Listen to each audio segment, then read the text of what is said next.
Bismillahirrahmanirrahim. Assalamualaikum warahmatullahi wabarakatuh. Innal hamdalillah nahmaduhu wa nasta'inuhu wa nastaghfiruh wa na'udzu billahi min shururi anfusina wa min sayyiati a'malina. May yahdihillahu fala mudilla lahu wa may yudlil fala hadiyalah. Ashhadu an la ilaha illallah wahdahu la syarika lah wa ashhadu anna Muhammadan 'abduhu wa rasuluhu la nabiyya ba'dah. Ya ayyuhalladzina amanu taqullaha haqqa tuqatih wa la tamutunna illa wa antum muslimun. Fa in ahsanal kalami kalamullah wa khairal hadi hadi Muhammadin sallallahu alaihi wasallam wa syarrul umuri muhdatsatuha fa inna kulla muhdatsatin bid'ah wa kulla bid'atin dhalalah wa kulla dhalalatin finnar. Ikhwani fillah wa akhwati fid din, azani Allah wa iyyakum.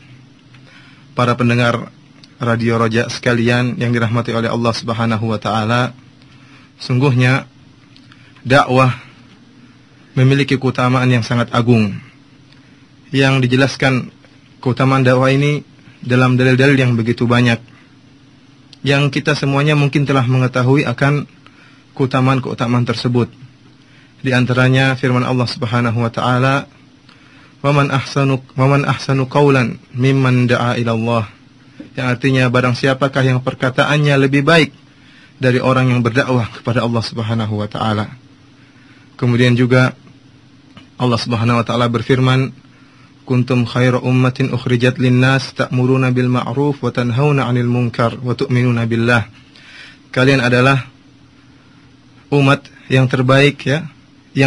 Allah menyebutkan ciri-ciri umat terbaik adalah apa? Ta'muruna bil ma'ruf, mereka menyuruh kepada yang ma'ruf, menyuruh kepada kebaikan dan melarang dari kemungkaran. Yang ini merupakan sifat seorang dai, yaitu sifat dakwah.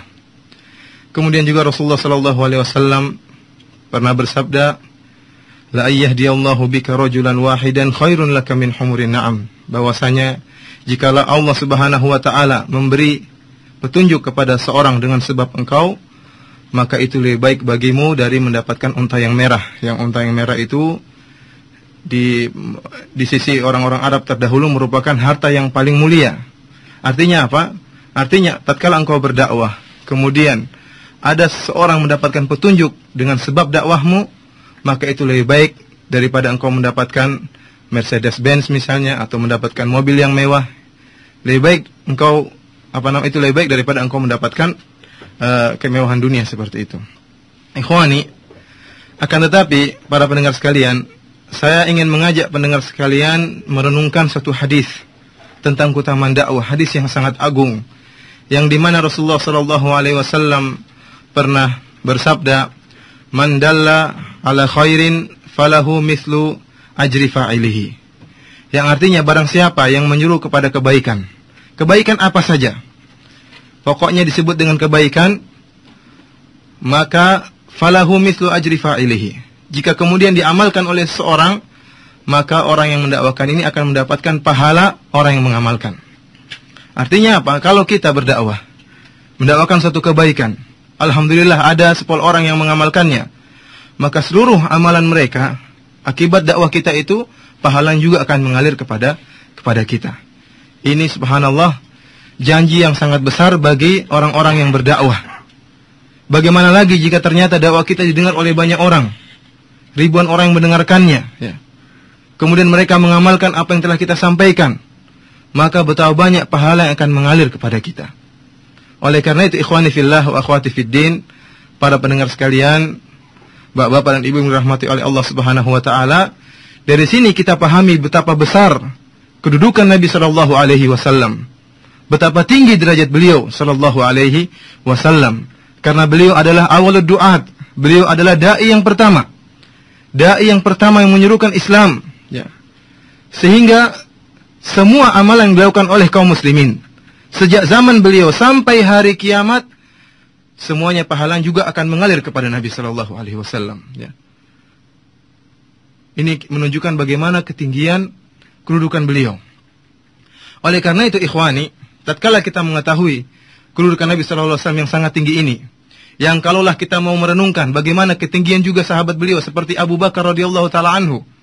Abu Bakar radhiyallahu taala anhu Yang Umar radhiyallahu taala anhu pernah berkata, "Lau wuzina imanu Abi Bakrin ma imani Umar, lau wuzina imanu Abi Bakr ma imanil ummah la rajiha imanu Abi Bakar." Kalau seandainya imannya Abu Bakar ditimbang dengan imannya umat kaum muslimin seluruhnya, maka masih lebih berat imannya Abu Bakar.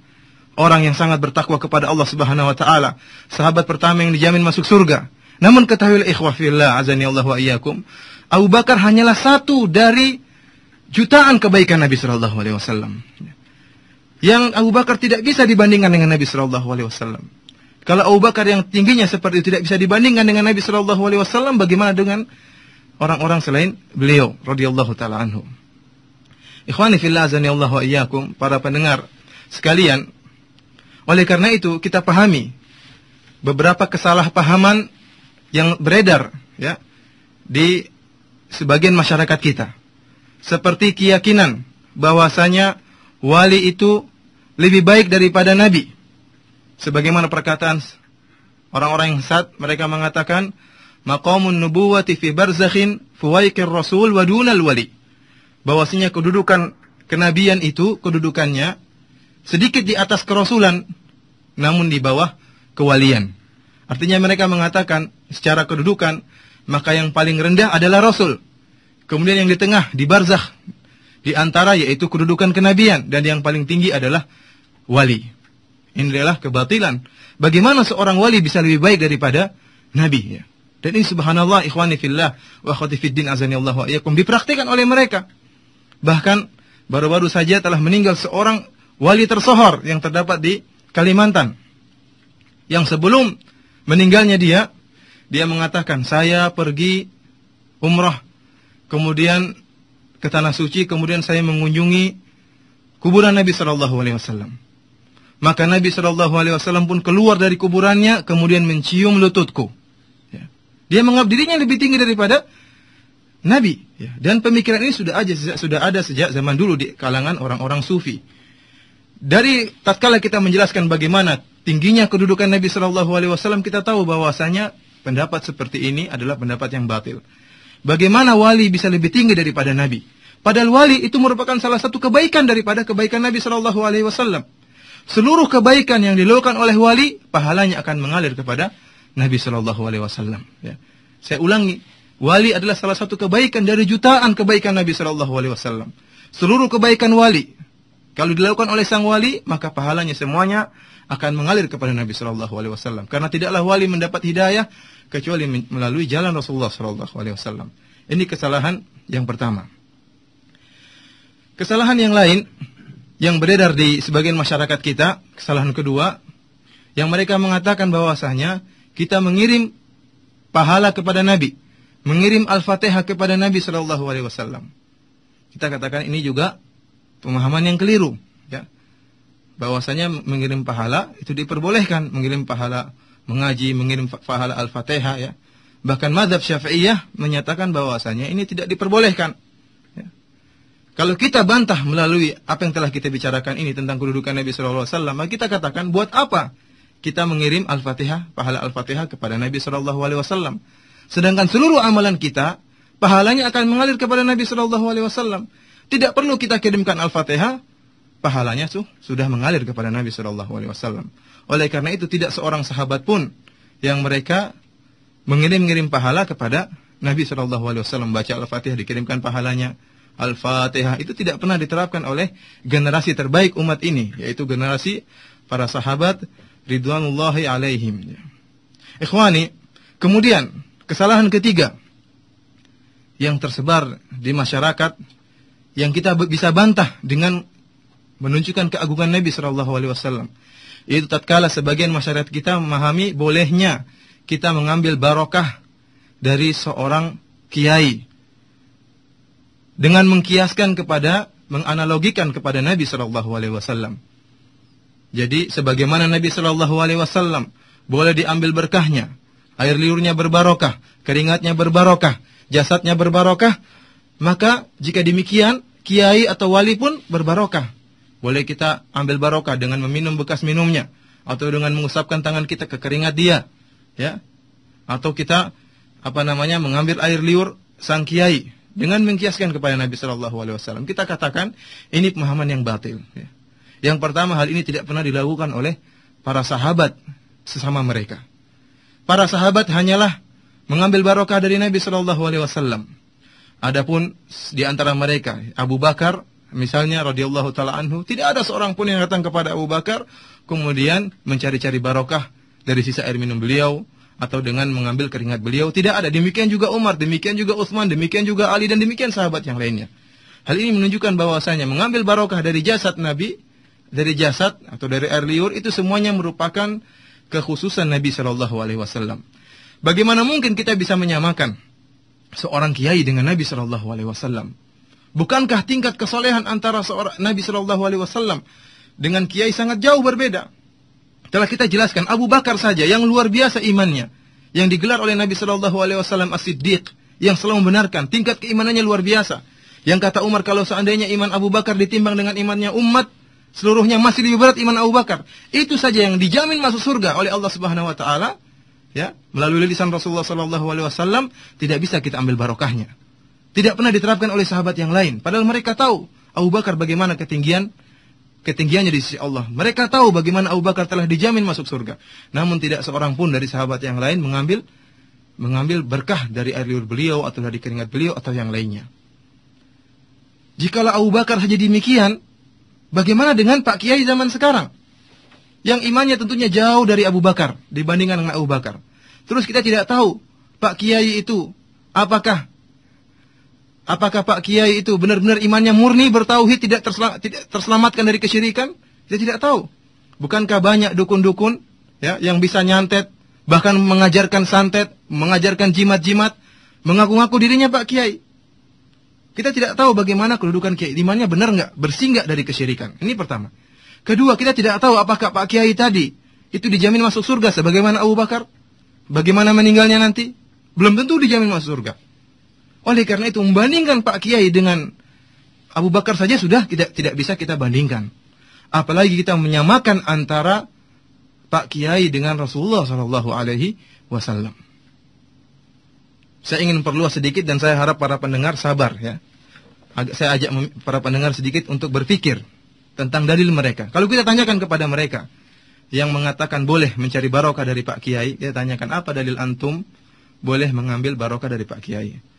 Mereka akan mengatakan bahwasanya dalil kami kias. Bahwasanya kita mengkiaskan Pak Kiai dengan Nabi. Tatkala Nabi orang soleh dan Pak Kiai juga sama-sama orang soleh, kalau Nabi bisa diambil barokahnya, maka Pak Kiai juga demikian. Ini dalil mereka. Kita bantah, kita katakan bahwasanya kias itu ada 4 rukunnya. Yang pertama al-maqis, yaitu suatu yang dikiaskan. Dalam hal ini adalah Pak Kiai. Al-maqis alaihi, yang kedua, rukun yang kedua, al-maqis alaihi, yaitu dalam ini yang dikiaskan kepadanya. Dalam pembicaraan kita adalah Nabi Muhammad SAW. Kemudian yang ketiga, al-illah al-jami'ah, yaitu sebab yang sama yang terdapat di antara keduanya. Antara cabang dan asal, antara yang dikiaskan dengan yang dikiaskan kepadanya. Apa sih kesamaan yang terdapat antara Pak Kiai dengan Nabi SAW? Katanya kesolehan. Yang keempat, rukun yang keempat, al-hukum, hukum yang timbul. Tatkala sebabnya sama-sama kesolehan antara Pak Kiai dengan Nabi, dan Nabi SAW boleh diambil barokah, kalau begitu Pak Kiai juga boleh kita ambil barokahnya. Ini dalil mereka. Kita mendialogi mereka, kita diskusi dengan mereka pada poin yang ketiga, yaitu tentang illah jami'ah. Apakah benar sebab yang terdapat pada Nabi itu sama dengan sebab yang terdapat pada Pak Kiai? Sehingga kita bisa menyamakan Pak Kiai dengan Nabi SAW sehingga bisa diambil barokahnya. Kita teliti dulu. Kita bilang apa sih sebab yang sama antara Pak Kiai dengan Nabi? Kata mereka sama-sama orang yang soleh. Kita bilang ini jelas batil. Kias ma'al farik, perbedaan yang sangat jauh. Bukankah Anda dan kita, bapak-bapak dan ibu dan seluruhnya kaum muslimin sepakat kedudukan Nabi SAW, kesolehan Nabi SAW tidak bisa dibandingkan dengan kesolehan Abu Bakar, apalagi Pak Kiai. Tidak bisa dibandingkan, tingkat kesolehannya berbeda, ya. Antara langit dengan sumur. Tingkat kesolehan sangat berbeda, ketinggian di sisi Allah sangat jauh berbeda. Mereka mengatakan, bukan maksud kami tingkat kesolehan. Kata mereka, kita akui tingkat kesolehan itu berbeda. Akan tetapi mereka mengatakan, Karena pada Nabi dan Pak Kiai sama-sama ada asal kesolehan, asal ketakwaan. Ibarat pohon, ada pohon kelapa, ada pohon kangkung. Ya. Dua-dua sama-sama pohon, meskipun ketinggiannya berbeda. Akan tetapi dua-dua memiliki akar. Pohon kelapa punya akar, pohon kangkung juga punya akar. Kata mereka demikian juga antara Nabi dengan Pak Kiai. Tingkat kesolehannya tinggi berbeda. Nabi luar biasa tingkat kesolehannya, Pak Kiai kurang, akan tapi sama-sama punya akar kesolehan. Itulah yang menyebabkan kami menyamakan antara Kiai dengan Nabi, kata mereka. Kita bantah kalau memang demikian, bahwasanya yang menyebabkan kalian menyamakan antara Nabi dengan Pak Kiai karena sama-sama memiliki akar kesolehan, maka kita katakan kalau demikian maka seluruh kaum muslimin punya akar kesolehan. Saya sebagai pembicara juga punya akar kesolehan. Asal kesolehan itu ada, orang muslim mesti ada asal kesolehan. Demikian juga para pendengar sekalian memiliki asal kesolehan. Kalau demikian boleh diambil barokahnya, kalau gitu silakan mengambil barokah saya. Kita silakan kita kumpul rame-rame, kita buang ludah, masukkan dalam botol aqua, kita jadikan aqua berbarokah atau air liur berbarokah. Produksi Radio Roja ya. Ini jelas batil ya. Oleh karena itu tidak bisa dikiaskan antara Pak Kiai dengan Nabi sallallahu alaihi wasallam. Intinya ikhwani, para pendengar sekalian, kita tahu bagaimana kedudukan seorang yang berdakwah. Ya, semakin banyak orang yang mengikuti amalannya, maka semakin tinggi kedudukannya di sisi Allah Subhanahu wa taala. Oleh karena itu kita juga paham akan bagaimana ketinggian kedudukan para sahabat Nabi sallallahu alaihi wasallam. Mereka adalah generasi kedua, artinya generasi pertama yang menyebarkan dakwah ini. Kita tidak bakalan bisa mengenal Islam kecuali setelah melalui tahapan para sahabat. Karena para sahabat adalah murid-murid Nabi sallallahu alaihi wasallam, murid-murid langsung yang dididik langsung oleh Nabi sallallahu alaihi wasallam, bahkan diawasi langsung oleh Allah Subhanahu wa taala. Oleh karena itu, mereka jika melakukan kesalahan ditegur oleh Allah Subhanahu wa taala. Kenapa kita mesti mengikuti jalan sahabat? Karena mereka memiliki banyak keutamaan dibandingkan dengan kita. Pertama, para sahabat orang yang paling paham tentang bahasa. Kalau kita tentu tidak mau dengar hadis Nabi kan tidak paham, buka kamus juga masih belum paham. Sudah ketemu makna kalimat-kalimatnya pun masih belum bisa paham maknanya. Para sahabat luar biasa, paling paham bahasa Arab. Kemudian mereka tatkala mendengar hadis langsung dari Nabi sallallahu alaihi wasallam, tidak perlu perantara. Adapun kita harus memeriksa sanad hadis. Terkadang sudah kita periksa ternyata hadisnya dhaif, hadisnya lemah. Kemudian kita perlu ilmu untuk bisa meneliti masalah hadis. Sahabat tidak perlu. Kemudian ketiga, para sahabat generasi yang pertama mempraktekkan ayat-ayat Allah Subhanahu wa taala. Generasi yang pertama mempraktekkan hadis-hadis Nabi sallallahu alaihi wasallam, ya. Ini merupakan kemuliaan yang luar biasa. Yang keempat, para sahabat kalau keliru ditegur oleh Allah Subhanahu wa taala. Ini yang paling penting. Allah Subhanahu wa taala mengawasi para sahabat. Kalau ada yang salah di antara mereka turun ayat. Kalau ada salah di antara mereka turun ayat. Sering terjadi demikian. Asbabun nuzul, sebab turun ayat berkaitan dengan sahabat ini, berkaitan dengan sahabat ini. Diawasi oleh Allah Subhanahu wa taala, dibimbing oleh Allah Subhanahu wa taala.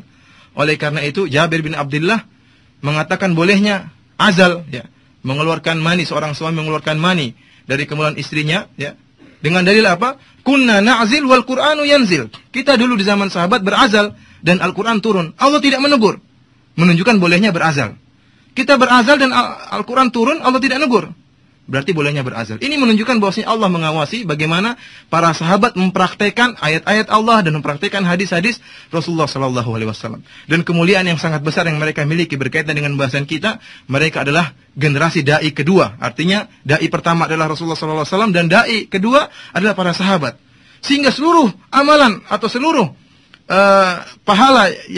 amalan yang dilakukan oleh kaum muslimin setelah generasi sahabat sampai hari kiamat mesti ngalir kepada siapa? Para sahabat. Ini menunjukkan bagaimana keutamaan para sahabat. Oleh karena itu ikhwani wa ukhwati fillah azani Allah wa iyyakum, merupakan suatu tindak kriminal yang sangat besar yang dilakukan oleh sebagian orang yang mengaku-ngaku mereka cinta kepada Ali radhiyallahu anhu, yaitu orang-orang Syiah yang mengatakan bahwasanya para sahabat seluruhnya kafir kecuali 6 orang. Ada yang mengatakan kecuali 8 orang, khilaf di antara mereka. Mereka bilang para sahabat seluruhnya kafir kecuali cuma 6 orang. Ada yang mengatakan 10 orang. Paling banter mengatakan cuma 18 orang. Dan saya tantang orang Syiah bisa mendatangkan 19 orang sahabat yang tidak mereka kafirkan. Paling banter yang mereka tidak kafirkan 18. Bahkan di antara mereka ada yang mengatakan cuma 6 orang yang tidak kafir. Subhanallah. Bagaimana ya para sahabat yang dikatakan oleh Allah Subhanahu wa taala radhiyallahu anhum wa radu'an, yang Allah ridho kepada mereka. Kemudian Allah mengatakan kuntum khaira ummah, kalian adalah umat terbaik. Kemudian Rasulullah SAW mengatakan khairun nasi qarni, sungguhnya generasi terbaik adalah generasiku, para sahabat. Kemudian mereka dididik langsung oleh Rasulullah SAW. Kemudian mereka diawasi langsung oleh Allah Subhanahu wa taala. Mereka yang mendakwahkan agama ini, Al-Quran tidak akan sampai kepada kita kecuali melalui mereka. Terus kita katakan mereka, sebagian besar mereka kafir kecuali cuma 6 orang. Ini merupakan tindak kriminal yang sangat besar kepada para sahabat. Ya. Bukankah Rasulullah SAW mengatakan, la tasubu ashabi, janganlah kalian mencela sahabatku. Kenapa Rasulullah mengatakan demikian? Karena para sahabat manusia. Para sahabat bukan para nabi. Para sahabat tidak maksum sebagaimana Nabi SAW. Mereka mesti melakukan kesalahan. Kullu bani Adam khata'. Setiap bani Adam mesti melakukan kesalahan. Para sahabat juga demikian, melakukan kesalahan. Oleh karena itu jangan kita jadikan kesalahan yang mereka lakukan sebagai sarana untuk mencela mereka. Karena ingatlah kebaikan mereka begitu besar. Oleh karena itu Rasulullah mengingatkan, la tasubbu ashabi, janganlah kalian mencela para sahabatku. Ya, karena memang para sahabat mesti melakukan kesalahan. Tapi jangan kalian jadikan kesalahan mereka sebagai bahan untuk mencela mereka. Lau anna ahadakum, kata Rasulullah SAW kemudian, lau anna ahadakum anfaqa mithla Uhudin dhahaban, ma balagha mudda ahadihim wala nasifahu. Kata Rasulullah SAW, kalau seandainya salah seorang dari kalian, ya ikhwan, ya, dari kita-kita ini misalnya, menyumbangkan emas, kita punya emas sebesar gunung Uhud. Gunung Uhud itu gede banget ya. Kalau bapak-bapak dan ibu-ibu sekalian diberi kesempatan oleh Allah untuk bisa melihat tanah suci, bisa mengunjungi kota Madinah ya, bisa mengunjungi rumah saya juga tidak mengapa. Bapak akan lihat bahwasanya di Madinah ada gunung gede namanya Gunung Uhud, gede banget. Kalau ditimbang dengan timbangan ya, saya rasa tidak ada timbangan yang bisa menimbangnya. Berton-ton, entah berapa ribu ton, gede banget. Seandainya kita punya emas segede itu, emas segede Gunung Uhud, ribuan ton atau jutaan ton, intinya ribuan ton, gede banget, emas milik kita. Terus kita bersedekah karena Allah. Tidak kita ceritakan kepada siapa saja, ikhlas. Kita sedekahkan. Tidak ngomong kiri, tidak ngomong kanan. Istri kita pun tidak kita laporkan. Diam-diam saja. Tangan kanan mengeluarkan, tangan kiri tidak tahu. Kalau kita ikhlas ya, itu masih tidak bisa melampaui amalan para sahabat yang kecil. Kalau mereka menginfakkan segenggam gandum misalnya. Kata Rasulullah, apa yang kalian infakkan sebesar gunung Uhud tidak bisa menyamai infak kecil yang diberikan oleh sahabat. Kenapa? Karena kedudukan mereka yang sangat tinggi di sisi Allah Subhanahu wa taala. Bagaimana jasa mereka tatkala memperjuangkan Islam? Ya, rela berkorban demi Islam. Semuanya karena Allah Subhanahu wa taala. Oleh karena saya katakan termasuk kriminal yang sangat besar, yaitu mengkafirkan sebagian besar para sahabat kecuali segelintir di antara mereka. Ya. Ini menunjukkan dakwah Nabi tidak berhasil dan Allah tidak bisa mengawasi para sahabat dengan baik. Ikhwani, para pendengar sekalian, inilah di antara faedah kita mengetahui bagaimana dakwah itu bisa mengangkat derajat seseorang. Nabi SAW derajatnya menjadi sangat tinggi karena dakwah. Demikian juga ikhwani, kalau kita ingin bisa dirangkat derajatnya, marilah kita berdakwah. Bukankah kalau ada salah seorang mendapatkan petunjuk gara-gara kita, luar biasa pahala yang akan kita peroleh. Bayangkan kalau ada seorang melakukan kesyirikan, kemudian kita dakwahi dia, kita kenalkan dia dengan tauhid, kemudian dia mengamalkan tauhid tersebut, betapa besar pahala yang akan mengalir kepada kita ikhwani, para pendengar sekalian ya.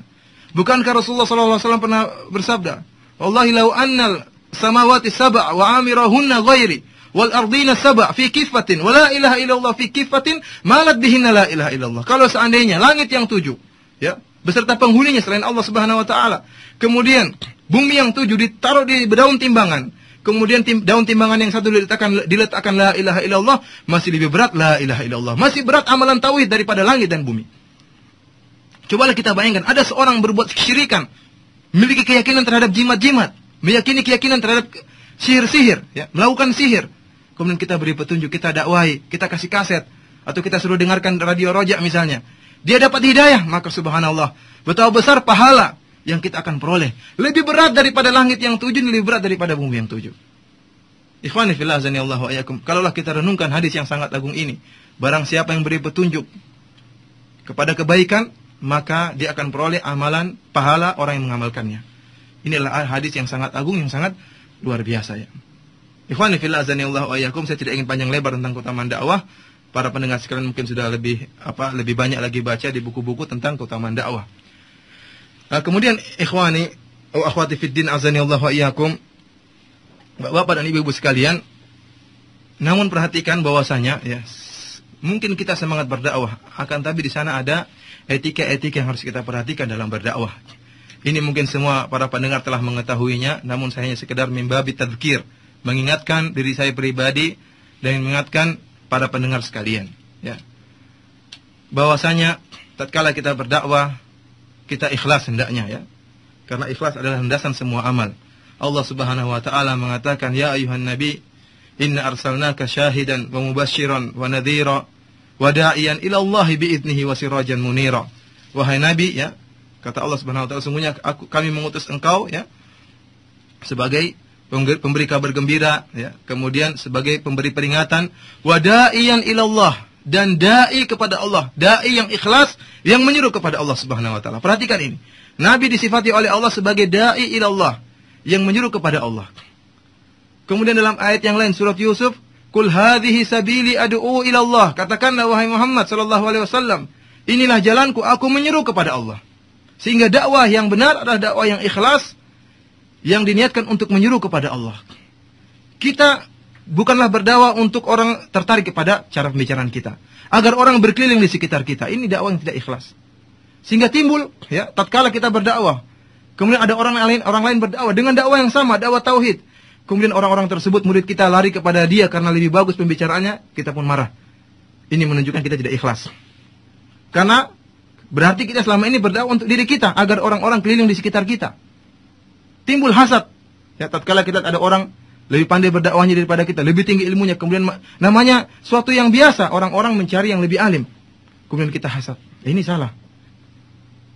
Kalau kita mengikhlas, alhamdulillah. Alhamdulillah ada dai yang lain yang menangani matu kita. Kita cari matu yang lain.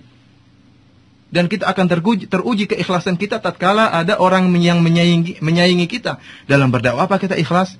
Ataukah malah kita mengajak matu kita untuk mengaji sama ustadz yang lain?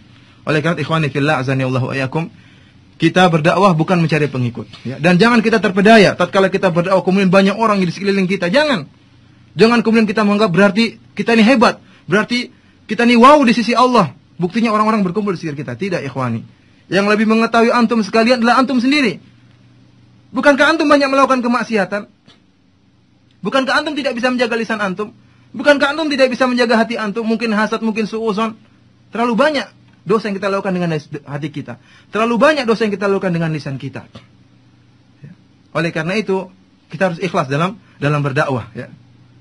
Bahkan Syekhul Islam Ibnu Taimiyah mengatakan, hasad yang timbul di antara ahli ilmi, para ulama atau ahli ilmu, itu lebih banyak daripada hasad yang timbul di antara ahli harta. Orang-orang kaya itu hasad di antara mereka. Cemburu, yang sana beli ini, kita juga ingin beli. Cemburu di antara mereka, hasad, dengki. Namun dengki, kedengkian yang timbul di antara orang yang memiliki ilmu itu lebih, kata Syekhul Islam Ibnu Taimiyah. Oleh karena jangan kita merasa pede, kita seorang dai, ya, kemudian kita yakin kita tidak hasad. Tidak. Jangan kita seperti itu. Kita harus hati-hati, menjaga hati kita jangan sampai terkena dengan penyakit hasad atau ujub bangga dengan diri kita, sehingga bisa merusak keikhlasan dakwah kita. Kemudian, di antara makna da'i ilallah, menyuruh kepada Allah, yaitu memang benar-benar dakwah kita menyuruh kepada Alkitab dan Sunnah, kepada Al-Quran dan Sunnah Nabi SAW dengan pemahaman para sahabat. Adapun dakwah kita menyuruh kepada partai tertentu, menyuruh kepada kelompok tertentu, ya, menyuruh kepada pondok tertentu, kepada yayasan tertentu, ini berarti tidak ikhlas kita. Sampai-sampai timbul wala dan barok, benci dan sayang atau benci dan cinta dibangun di atas partai. Ini yang sangat mengerikan, yang kita lihat kenyataannya terjadi. Partai-partai Islam saling bersaing. Yang satu menyalahkan yang lain, menjatuhkan yang lain dalam rangka mencari massa. Kalau tidak menjatuhkan yang lain, massa tidak mau sama dia.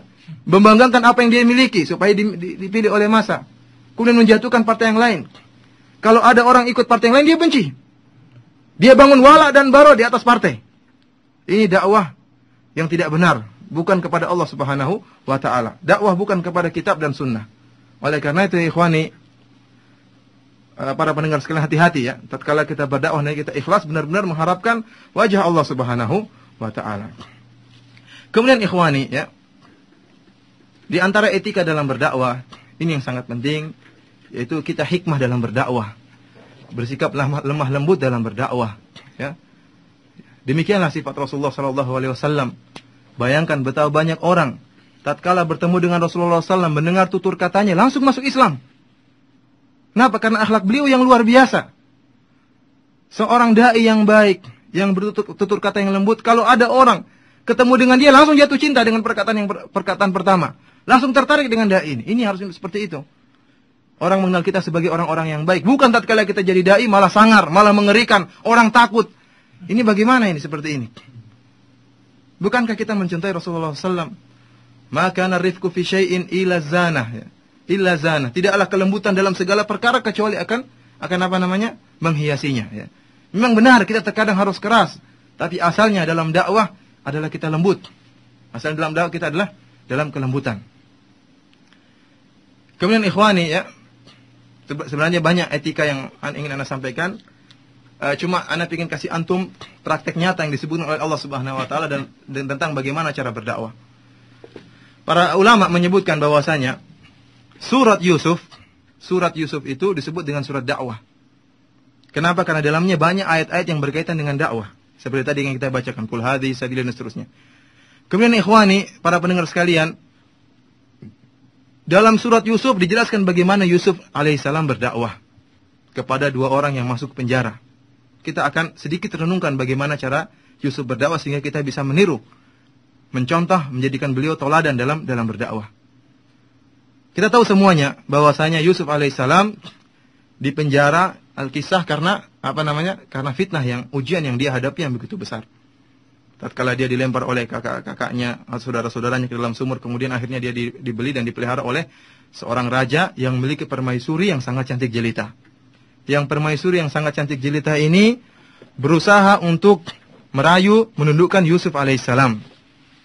Allah Subhanahu wa taala berfirman, "Wa rawadathu allati huwa fi baitiha an nafsihi wa ghallaqatil abwaba wa qalat hayta lak." Qala ma'adzallah. Allah menceritakan bahwasanya permaisuri yang cantik jelita ini berusaha merayu Yusuf agar Yusuf mau berzina dengan dia. Ikhwani, cobaan yang dihadapi Yusuf itu sangat luar biasa. Yang seandainya kita hadapi tidak mungkin sulit bagi kita untuk bisa terhindar dari cobaan yang berat itu. Para ulama menyebutkan banyak godaan. Ada yang mengatakan 10, ada yang mengatakan kurang dari itu, yang mengatakan lebih.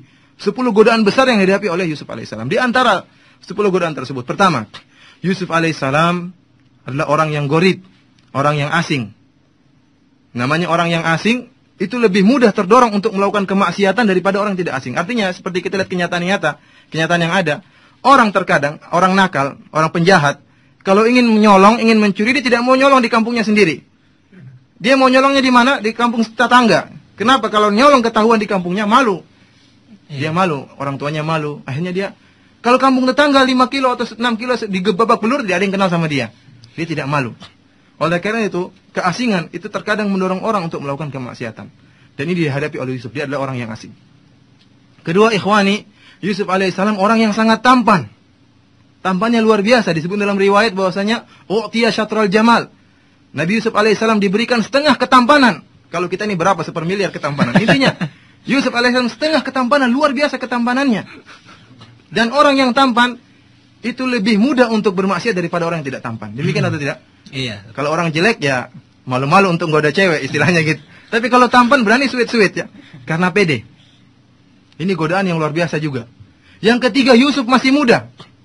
Dan orang yang muda syahwatnya lebih tinggi daripada orang yang sudah tua. Secara umum demikian. Meskipun ada tua-tua keladi. Tapi asalnya orang yang muda itu syahwatnya lebih tinggi. Oleh karena itu, kalau ada dua orang yang berzina, orang yang muda sama orang yang tua, sama-sama dosa besar. Namun yang paling jelek kedudukannya di sisi Allah adalah orang yang tua yang berzina. Usyaimatin zanin, orang tua yang berzina. Ini kok sudah tua, sudah krepot masih nekat berzina. Bukankah syahwatnya kecil, tapi masih nekat berzina. Kalau anak muda berzina, karena syahwatnya gede, memang dosa besar. Akan tapi masih lebih baik, atau yang berzina orang tua berzina itu lebih parah daripada di sisi Allah daripada orang yang tua. Karena dorongannya sebenarnya nggak ada, namun masih nekat untuk berzina. Cobaan berikutnya yang dihadapi oleh Yusuf alaihissalam, yaitu wanita ini sangat cantik jelita. Ya, wanita ini sangat cantik jelita. Kita tahu bahwasanya permaisuri yang merayu Yusuf alaihissalam adalah wanita yang sangat cantik jelita, karena dia adalah istri dari seorang raja, dan merupakan adat kebiasaan raja kalau cari istri tentunya yang sangat sangat cantik jelita. Ya. Langka kalau ada raja yang cari istri yang pas-pasan wajahnya ya. Misalnya antum jadi raja, tentunya antum pasang iklan, mana akhwat yang paling cantik yang mau nikah sama saya. Antum raja, berhak untuk memilih cari akhwat yang paling cantik. Demikianlah wanita ini. Dia adalah permaisuri seorang raja. Tentunya dia sangat cantik, jelita. Ini merupakan godaan tersendiri bagi Yusuf alaihissalam. Kemudian, dia yang merayu. Godaan berikutnya, dia yang merayu. Wa qalat hai talak, kata dia tafadhol, silakan. Monggo ya istilahnya. Kalau kita digoda cewek, kalau ada seorang ikhwan digoda cewek, ini ngeri. Kalau kita mungkin ada cewek lewat, mungkin malu-malu. Tapi kalau ceweknya yang mulai, ini yang mengerikan. Bisa jadi tadinya kita imannya kuat, lama-lama goyang juga ya, karena berhadapan dengan rayuan sang wanita. Ini godaan yang sangat berat dari Yusuf. Dalam qiraah yang lain dikatakan wahai tulak. Artinya apa? Saya sudah mempersiapkan diri saya untuk engkau wahai Yusuf. Luar biasa. Dia sudah cantiknya luar biasa, kemudian dia mempoles wajahnya. Mempersiapkan dengan keindahan, dengan harum-harum, sehingga kecantikan di atas kecantikan. Cantik kuadrat, luar biasa. Ini pun godaan tersendiri bagi Yusuf alaihissalam. Kemudian godaan berikutnya disebutkan bahwasanya wa ghallaqatil abwab, sang wanita menutup pintu. Pintu-pintu ditutup. Pintu ruangan tersebut banyak ya. Namanya orang kaya, rumahnya gede-gede, pintunya banyak ya. Kalau kita rumahnya mungkin pintunya cuma 2. Ya, pintu masuk sama pintu WC.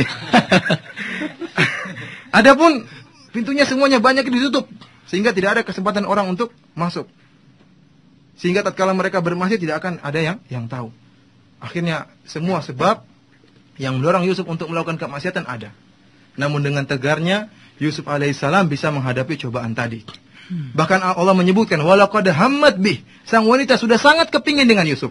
Wa hamma biha, Yusuf juga sudah ada ketertarikan. Dia manusia biasa, dia bukan malaikat, punya syahwat.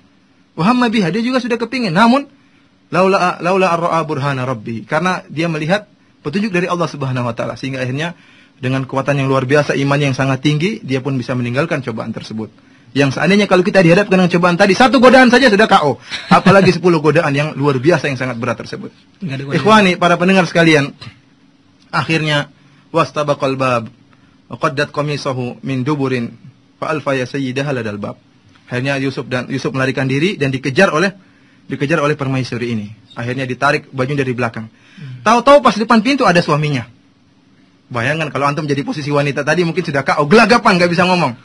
Tapi wanita ini luar biasa cerdasnya. Dia balikkan fakta. Kata dia, ma jaza'u man arada bi ahlika su'an illa ayyusjana wa 'adzabun alim. Kata dia, wahai suamiku, kira-kira apa sih hukuman bagi orang yang ingin jelek-jelekin, berbuat keburukan terhadap istrimu? Malah dibalik. Ini dia katakan, suamiku Yusuf ini ingin berzina atau ingin melakukan keburukan sama saya. Kira-kira hukumannya apa? Masukkan penjara atau diberi adab yang pedih. Ini tidak mudah ya. Orang kalau gelagapan biasanya bingung. Saya sedikit cerita seperti kejadian di kampung saya di Irian Jaya. Artinya ada orang, apa nih? Enggak apa-apa ya? Enggak apa. Intinya ada orang Irian lari jam 2 malam. Jam 2 malam jalan-jalan. Akhirnya ada teman-teman yang nemui. Tanya, "Om, kok jam 2 malam masih jalan-jalan?" Kata dia. Gelagapan dia karena ketahuan. Lagi lari pagi. Ini namanya nggak ngerti dalam apa? Dalam menghadapi ini. Seperti ada juga yang ibarat orang yang mau curi apa? Mau curi belimbing. Akhirnya ketangkap sama pemilik belimbing. "Woi, ngapain?" "Pak, lagi cari layangan." "Oh, cari layangan. Pinter nggak ini?" "Pinter." "Buat apa?" "Buat rujak." Ya, ketahuan kalau begitu. Intinya ikhwani ya, wanita ini dengan mudahnya dia membalikkan fakta. Namun Allah memberi petunjuk, akhirnya membongkar, ketahuan bahwasanya dia yang bersalah. Akhirnya berita pun tersebar. Orang-orang pun membicarakan sang wanita ini. Wa qala niswatun fil madinati imra'atul aziz turawidu fataha an nafsi qad shaghafaha hubba inna naraka minal muhsinin. Inna naraka fi dhalalim mubin. Ya. Kata wanita ya, pada ngerumpi ibu-ibu, para ummahat tatkala itu ngerumpi menceritakan kejelekan permaisuri ini. Wah, ini gimana nih? Ya, akhirnya permaisuri ini jengkel. Ya, rupanya mereka ngerumpi saya. Akhirnya dia buat makar. Falamma sami'at bimakrihinna arsalat ilaihinna wa atadat lahunna muttaka'a wa atat kulla wahidatin minhunna sikina wa qalat ikhruj alaihin. Akhirnya dia pun mengundang para wanita semuanya untuk datang ke tempat dia, dan dia siapkan tempat-tempat agar mereka duduk di situ. Kemudian disediakan buah-buahan untuk dipotong, untuk disantap. Tatkala mereka sedang motong buah-buahan, menyantap buah-buahan, tiba-tiba permaisuri menyuruh Yusuf keluar untuk dilihat oleh para ibu-ibu tadi.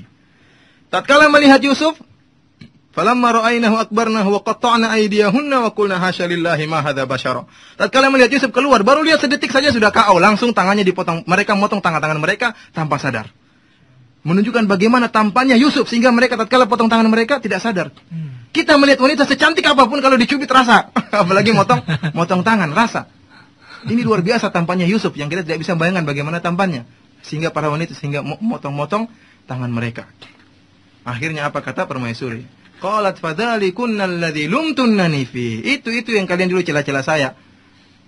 Kalian baru sedetik sudah KO semua, istilahnya begitu. Bagaimana dengan saya bertahun-tahun serumah dengan Yusuf alaihissalam? Bagaimana saya tidak tergoda? Akhirnya walhasil Yusuf alaihissalam mengatakan apa? Rabbis sijnu ahabbu ilayya mimma yad'unani ilaihi. Kata Yusuf, wahai Allah, wahai Rabbku, sungguhnya penjara lebih aku sukai daripada apa yang mereka minta dariku. Mereka mendakwahiku, yad'unan. Di situ ada wawu jamaah. Yang sebagian masyayikh mengatakan, akhirnya wanita ini, para ibu-ibu semuanya sepakat dengan wanita ini akhirnya. Yang tadinya mereka mencela permaisuri ini, akhirnya mereka juga sepakat dengan wanita ini agar bisa merayu Yusuf. Namun Yusuf mengatakan apa? Aku lebih suka kepada penjara daripada mengikuti keinginan mereka. Kemudian kata Yusuf, wa illa tasrif anni kaidahunna asbu ilaihinna wa aku minal jahilin. Namun ya Allah, kata Yusuf, kalau seandainya engkau tidak memalingkan aku dari mereka, aku akan condong kepada mereka dan aku akan termasuk orang-orang jahil. Artinya Yusuf tidak pede dengan imannya. Tidak bangga saya sudah berhasil lolos dari godaan pertama, kemudian sekarang saya tidak akan terkena godaan mereka. Tidak. Yusuf mengatakan, ya Allah, kalau engkau tidak memalingkan saya dari mereka, saya akan binasa. Oleh karena itu, ikhwani, kita jangan pede dengan iman kita. Ya. Jangan saya berhadapan dengan maksiat, insya Allah saya tidak akan tenang. Tidak. Yang bisa memalingkan kita, menyelamatkan dari maksiat adalah Allah Subhanahu Wa Taala. Jangan sampai kita sekali-sekali ujub dengan iman yang kita miliki. Kita ini lemah. Kita lemah sekali. Terkadang Allah berikan godaan di hadapan kita, godaan yang sangat ringan saja kita sudah KO. Apalagi godaan yang besar yang sangat luar biasa. Akhirnya Yusuf pun masuk penjara. Di sini mulai kisah dakwah. Tadi semuanya muqaddimah, hanya sekedar muqaddimah. Ini kita perhatikan bagaimana dakwah Yusuf. Wa dakhala ma'ahu sijna fatayan. Qala ahaduhuma inni arani a'siru khamra wa qala al-akharu inni arani ahmilu fawqa ra'si khubzan ta'kulu at-tayru min nabbi'na bi ta'wilihi inna naraka minal muhsinin. Yusuf pun masuk penjara dan ada dua orang pemuda yang masuk ke penjara bersama Yusuf alaihissalam. Maka kedua orang ini pun datang kepada Nabi Yusuf, temannya di penjara. Apa kata mereka? Wahai Yusuf, ya, sungguhnya tadi malam kami melihat mimpi. Yang satu mengatakan saya melihat bahwasanya saya sedang memeras khamar, ya, membuat khamar. Yang satu mengatakan saya sedang melihat dalam mimpi saya mengangkat roti di atas kepala saya kemudian dimakan oleh burung. Wahai Yusuf, tolonglah takwilkan atau tafsirkan mimpi kami ini. Kata mereka, inna naraka minal muhsinin. Wahai Yusuf, sungguhnya kami melihat engkau termasuk orang-orang yang baik, yang muhsin, yang ihsan. Kenapa mereka berdua yang datang kepada Yusuf? Padahal mereka tidak tahu Yusuf adalah seorang nabi, tidak tahu. Mereka punya dalil bahwasanya Yusuf minal muhsinin. Yusuf alaihissalam adalah termasuk orang-orang yang baik. Sehingga dengan mengetahui Yusuf baik, maka itulah yang mendorong mereka untuk datang kepada Yusuf bertanya tentang tafsiran mimpi. Oleh karena itu ikhwani, dai yang benar, dai yang baik, yang menunjukkan akhlaknya. Kalau kita seorang dai, akhlak kita buruk, tidak pernah senyum kepada orang-orang, tidak pernah beri salaman kepada orang-orang, ya. Bagaimana orang bisa mendapatkan hidayah? Bagaimana orang bisa mengenal kita orang yang baik? Ya. Malah kita khawatir kita menjadi penghalang antara dakwah tauhid dengan masyarakat. Gara-gara kita orang tidak mau menjauh dari dakwah tauhid, kita pun akan ditanya oleh Allah Subhanahu Wa Taala. Ya. Gara-gara kita dakwah terhalang. Ya. Oleh karena itu lihat bagaimana Yusuf minal muhsinin. Memang benar ada praktek hajar terhadap ahlul bidah. Namun ingat, hajar memboikot ahlul bidah, orang-orang yang ahlul syahwat, ya, ahlul ahwa, pelaku bid'ah, itu benar disyariatkan. Namun ingat bahwasanya disyariatkan hajar itu bukan zat hajar itu yang syar'i, akan tapi ditinjau dari maslahat, yaitu hanyalah wasilah, perantara untuk mencapai kemaslahatan. Oleh karena itu kalau hajar itu bisa mendatangkan kemaslahatan maka disyariatkan. Akan tetapi kalau hajar tidak mendatangkan maslahat maka hajar tersebut tidak disyariatkan. Oleh karena itu ikhwani ya, Syekh Albani rahimahullah, dan tadi masalah hajar tadi dijelaskan oleh Ibnu Taimiyah dengan panjang lebar dalam Majmu' Fatawa. Syekh Albani mengatakan la yahsun ay tabbaqul hajar fi hadzal asr.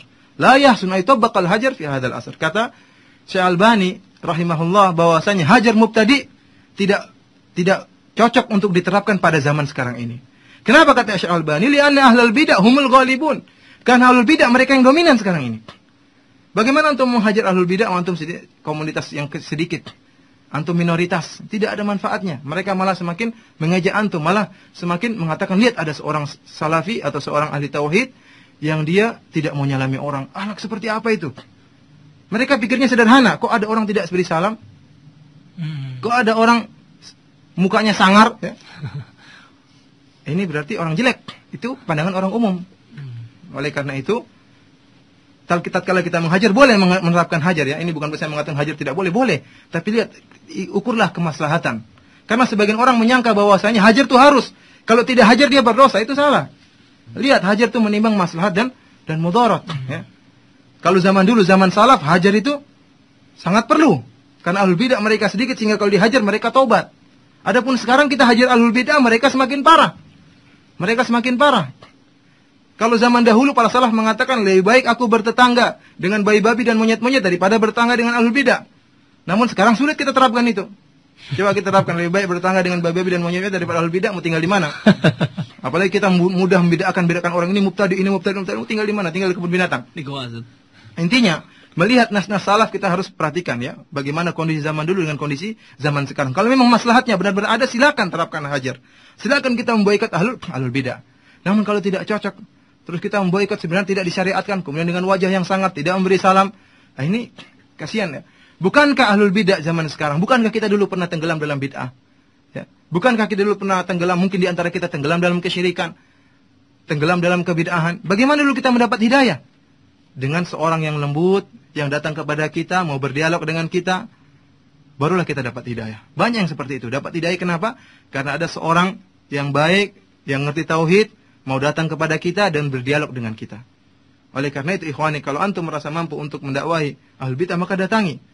Ya, bicara dengan dia, kemudian kita dialog sehingga agar dia mendapatkan petunjuk ya. Bukan berarti kemudian kita pun jalan-jalan terus sama ahlul bidah, enggak. Hati ini lemah ya. Bisa jadi kita terkena syubhatnya. Ikhwani, intinya dua orang ini datang kepada Yusuf, kenapa? Inna naraka minal muhsinin, kata mereka, karena Yusuf adalah orang-orang termasuk orang yang baik. Namun Yusuf tatkala mendapatkan kesempatan tadi, dia tidak langsung mendakwahi mereka, tidak langsung menakwilkan, mentafsirkan mimpi kedua orang tadi. Dia ambil kesempatan. Mereka datang kepada saya, perlu dengan saya, ini kesempatan untuk saya dakwahi. Kata Yusuf alaihissalam, la ya'tikuma ta'amun turzaqanihi illa naba'tukuma bita'wilihi qabla ya'tiyakuma. Dzalika min fadlillahi alaina wa 'alan nas. Dzalika mimma 'allamani rabbi, ya. Kata Yusuf alaihissalam, wahai dua sahabatku, akan datang kepada kalian jatah makanan kalian. Dan yakinlah bahwasanya sebelum datang jatah makanan kalian, saya sudah menakwilkan, mentafsirkan mimpi kalian. Namun sebelumnya saya dakwahi dulu. Intinya dia ambil kesempatan untuk berdakwah. Mulailah Yusuf berdakwah. Kesempatan emas ini dia gunakan untuk berdakwah. Itulah mestinya kita seorang dai. Kapan saja ada kesempatan kita dakwahi. Namun kalau kesempatannya tidak pas, maka jangan kita dakwahi. Lihat kondisi, matu, bagaimana? Kalau pas kondisinya, kita dakwahi seperti Yusuf alaihissalam. Tatkala dua orang itu datang, ini kesempatan, lagi butuh kepada dia, maka dia pun mendakwahi. Dakwah pertama kali apa? Dakwah tauhid. Subhanallah. Ya. Inni taraktu millata qaumin la yu'minuna billah wa hum bil akhirati hum kafirun. Maka Yusuf pertama kali dakwah tauhid. Dia menjelaskan bahwasanya saya meninggalkan kaum yang dia memiliki agama yang salah. Ya. Lihat Yusuf bagaimana adab dia. Dia tidak langsung, kamu ngawur, kamu musyrik. Enggak. Dia mencontohkan orang lain. Orang datang kepada mereka ini, orang musyrik. Dua orang ini. Ya. Yusuf ingin mendakwahi tauhid. Namun Yusuf tidak mengatakan kamu musyrik, kamu sesat. Enggak. Yusuf mencontohkan, inni taraktu millata qaumin. Sungguhnya saya tinggal meninggalkan agama suatu kaum. Orang lain, pihak ketiga. Padahal mereka juga sama dengan pihak ketiga tersebut. Sama-sama berbuat kesyirikan. Yang berbuat kesyirikan tidak beriman kepada Allah dan hari akhir. Kemudian kata Yusuf alaihissalam, wattaba'tu millata abai Ibrahim wa Ishaq wa Yaqub. Kata Yusuf alaihissalam, dan adapun aku tidak mengikuti mereka. Yang mereka berada di atas kesyirikan, tidak. Akan tapi aku mengikuti millah nenek moyangku, agama nenek moyangku, yaitu Ibrahim, Ishak dan Yakub. Yang tiga orang ini dikenal oleh orang-orang tatkala itu. Kata sebagian masyayikh, ini faedah bahwasanya tatkala kita ingin berdakwah, kita sebutkan bahwasanya dakwah Ahlussunnah, dakwah Salafiyah itu dakwah para imam yang ma'ruf, yang terkenal. Dakwah kita ini adalah dakwah Imam Syafi'i, dakwah kita adalah dakwah Imam Ahmad, dakwah kita Imam Abu Hanifah, dan dakwah kita adalah dakwah Imam Malik. Kita sebutkan, kalau antum silakan periksa bagaimana akidah Imam Syafi'i, bagaimana akidah Imam Malik, bagaimana akidah Imam Ahmad. Akidahnya seperti akidah kami. Lihatlah Yusuf mengatakan, aku dakwahin dakwahnya Nabi Ibrahim, Yusuf dan Yakub, ya. Apa Nabi Yakub dan Ishak. Ini faedah, ya. Kemudian akhirnya Yusuf pun mengajak dialog kepada orang ini, ya. Yusuf mengatakan, ya sahibai sijini, arbabun mutafarriquna khairun amillahul wahidul qahar. Kata Yusuf alaihissalam, wahai dua sahabatku yang dipenjara, ya. Lihat bagaimana kelembutan Yusuf. Wahai sahabatku, yang kalian ini senafsi sepenanggungan seperti saya, sama-sama di penjara, ya. Ini oleh karena itu ikhwani, tatkala berdakwah kasih muqaddimah yang buat senang hati mereka. Yusuf mengatakan, engkau dan aku, kita bertiga ini sama-sama penghuni penjara. Sehingga para ulama mengatakan kalau ingin berdakwah, kita kasih muqaddimah. Bahkan kalau misalnya kita ketemu orang, dia penjual bakso, kita ingin dakwah, kita datang, Mas, Masya Allah baksonya enak, gimana cara membuat baksonya, kok beda dengan yang lain misalnya. Kasih dia senang, sehingga dia semangat cerita, oh bakso saya ini begini. Akhirnya dia semangat cerita bakso. Nah, itu baru antum dakwahin tidak mengapa, muqaddimah. Contoh, bahkan Allah Subhanahu wa taala tatkala ingin memberi mukjizat kepada tongkat Nabi Musa alaihissalam, Allah memberi muqaddimah. Allah mengatakan, "Wa ma tilka biyaminika ya Musa." Wahai Musa, apa sih di tangan kananmu? Apa yang berada di tangan kananmu? Allah tahu, tapi Allah ingin kasih muqaddimah untuk menjadikan tongkat tersebut sebagai mukjizat. Allah tanya, "Wahai Musa, apa yang ada di tangan kananmu?" Musa pun semangat menjawab. Qala hiya asaya atawakkau 'alaiha wa ahushu biha 'ala ghanami wa liya fiha ma'aribu ukhra. Musa pun menjawab, "Ya Allah, sungguhnya tongkatku ini aku gunakan untuk sebagai sandaran tatkala berjalan dan untuk memukul pohon agar daun-daun berguguran supaya dimakan oleh kambing-kambingku, dan saya punya kebutuhan yang banyak." Ya, oleh karena itu ikhwani, muqaddimah, ya, tamhid, pembukaan dalam berdakwah itu perlu. Yusuf pun mengajak berfikir kepada kedua orang ini. A'arbabun mutafarriquna khairun amillahul wahidul qahar. Wahai dua sahabatku, apakah Tuhan-Tuhan yang berpencar-pencar itu, ya, itu lebih baik daripada Tuhan yang satu, yang Maha Esa dan Maha Kuasa? Tentunya tidak. Ini Yusuf ajak berfikir. Sehingga para ulama mengatakan boleh seorang berdakwah dengan dalil akli. Selama akal itu tidak menyelisih syariat, boleh ngajak berfikir. Dan ada risalah tentang ini khusus, risalah magister atau risalah doktoral, tesis ya, masalah ini. Boleh, ajak mikir. Ma ta'budun, kata Yusuf, ma ta'buduna min dunihi illa asma'an sammaitumuha antum wa aba'ukum ma anzalallahu biha min sultan. Kata Yusuf alaihissalam, sungguhnya apa yang kalian sembah wahai sahabatku, itu hanyalah sekedar nama yang kalian namakan, asalnya sekedar batu, tidak ada nilainya. Batu yang ada di mulqat fi sahra, yang terbuang di padang pasir, kalian ambil, kalian pahat, kemudian kalian nama-namai menjadi nama-nama Tuhan. Asalnya batu itu kalau tidak kalian ambil, tidak kalian nama-namakan, maka tidak ada nilainya. Tidak ada nilainya. Oleh karena disebutkan bahwasanya ada kisah, ya. Orang Arab dahulu, orang zaman jahiliyah, mereka tatkala bersafar, ada pimpinan rombongan yang bawa Tuhan mereka, ya, dari batu, disimpan. Siapa tahu ada apa-apa, jaga-jaga minta sama Tuhan ini. Akhirnya di tengah jalan, Tuhannya jatuh. Batunya ini jatuh. Akhirnya kata dia, "Woi teman-teman, berhenti dulu. Tuhan kalian hilang." Ada Tuhan hilang ini ceritanya. "Ayo, iltamisu rabbakum, carilah Tuhan kalian di mana, cari. Akhirnya mereka cari. Akhirnya dia ketemu. Kata dia, "Oh, berhenti, sudah. Saya sudah dapat Tuhan kalian." Kalian sudah ketemu. Dilihat-lihat lagi ternyata batunya lain, kata dia, atau yang semisal dengan Tuhan kita, ya. Ini ya ikhwani, asalnya apa yang mereka sembah sekedar batu, tidak ada dalilnya. Ma anzalallahu biha min sultan. Tidak ada dalilnya sama sekali, tidak diturunkan dari Allah Subhanahu wa taala. Ini pembeda antara akidah yang benar dengan akidah yang batil. Ma anzalallahu biha min sultan. Ini dihafalkan, ya. Para pendengar sekalian, hafalkan ayat ini. Ma anzalallahu biha min sultan. Tidak diturunkan oleh Allah Subhanahu wa taala. Akidah apapun yang tersebar di masyarakat kita ataupun di dunia ini, kalau tidak diturunkan dari Allah, tidak ada dalilnya dari Al-Qur'an atau sunnah, maka itu akidah yang batil. Akidah yang benar cuma satu, anzalallahu biha min sultan, yaitu Allah turunkan diturunkan dari Allah, dari dalam Al-Qur'an ataupun dari hadis Nabi sallallahu alaihi wasallam. Subhanallah, sekarang zaman sekarang ini terlalu banyak keyakinan Keyakinan terhadap batu, keyakinan terhadap pohon, keyakinan terhadap jin, terlalu banyak keyakinan. Orang banyak keyakinan terhadap burung, terhadap kejadian alam, terhadap tanggalan, terhadap ini, terhadap mujarobat, macam-macam. Terlalu banyak keyakinan. Ingat, cuma satu keyakinan yang benar. Akidah yang benar. Anzalallahu biha min sultan. Ya, yaitu yang diturunkan dari Allah Subhanahu wa taala. Munazzal minallah, diturunkan dari Allah. Adapun akidah yang tidak diturunkan, tidak ada dalil dari kitab dan sunnah, maka itu akidah yang batil. Ini Yusuf beri penjelasan kepada dua orang tadi.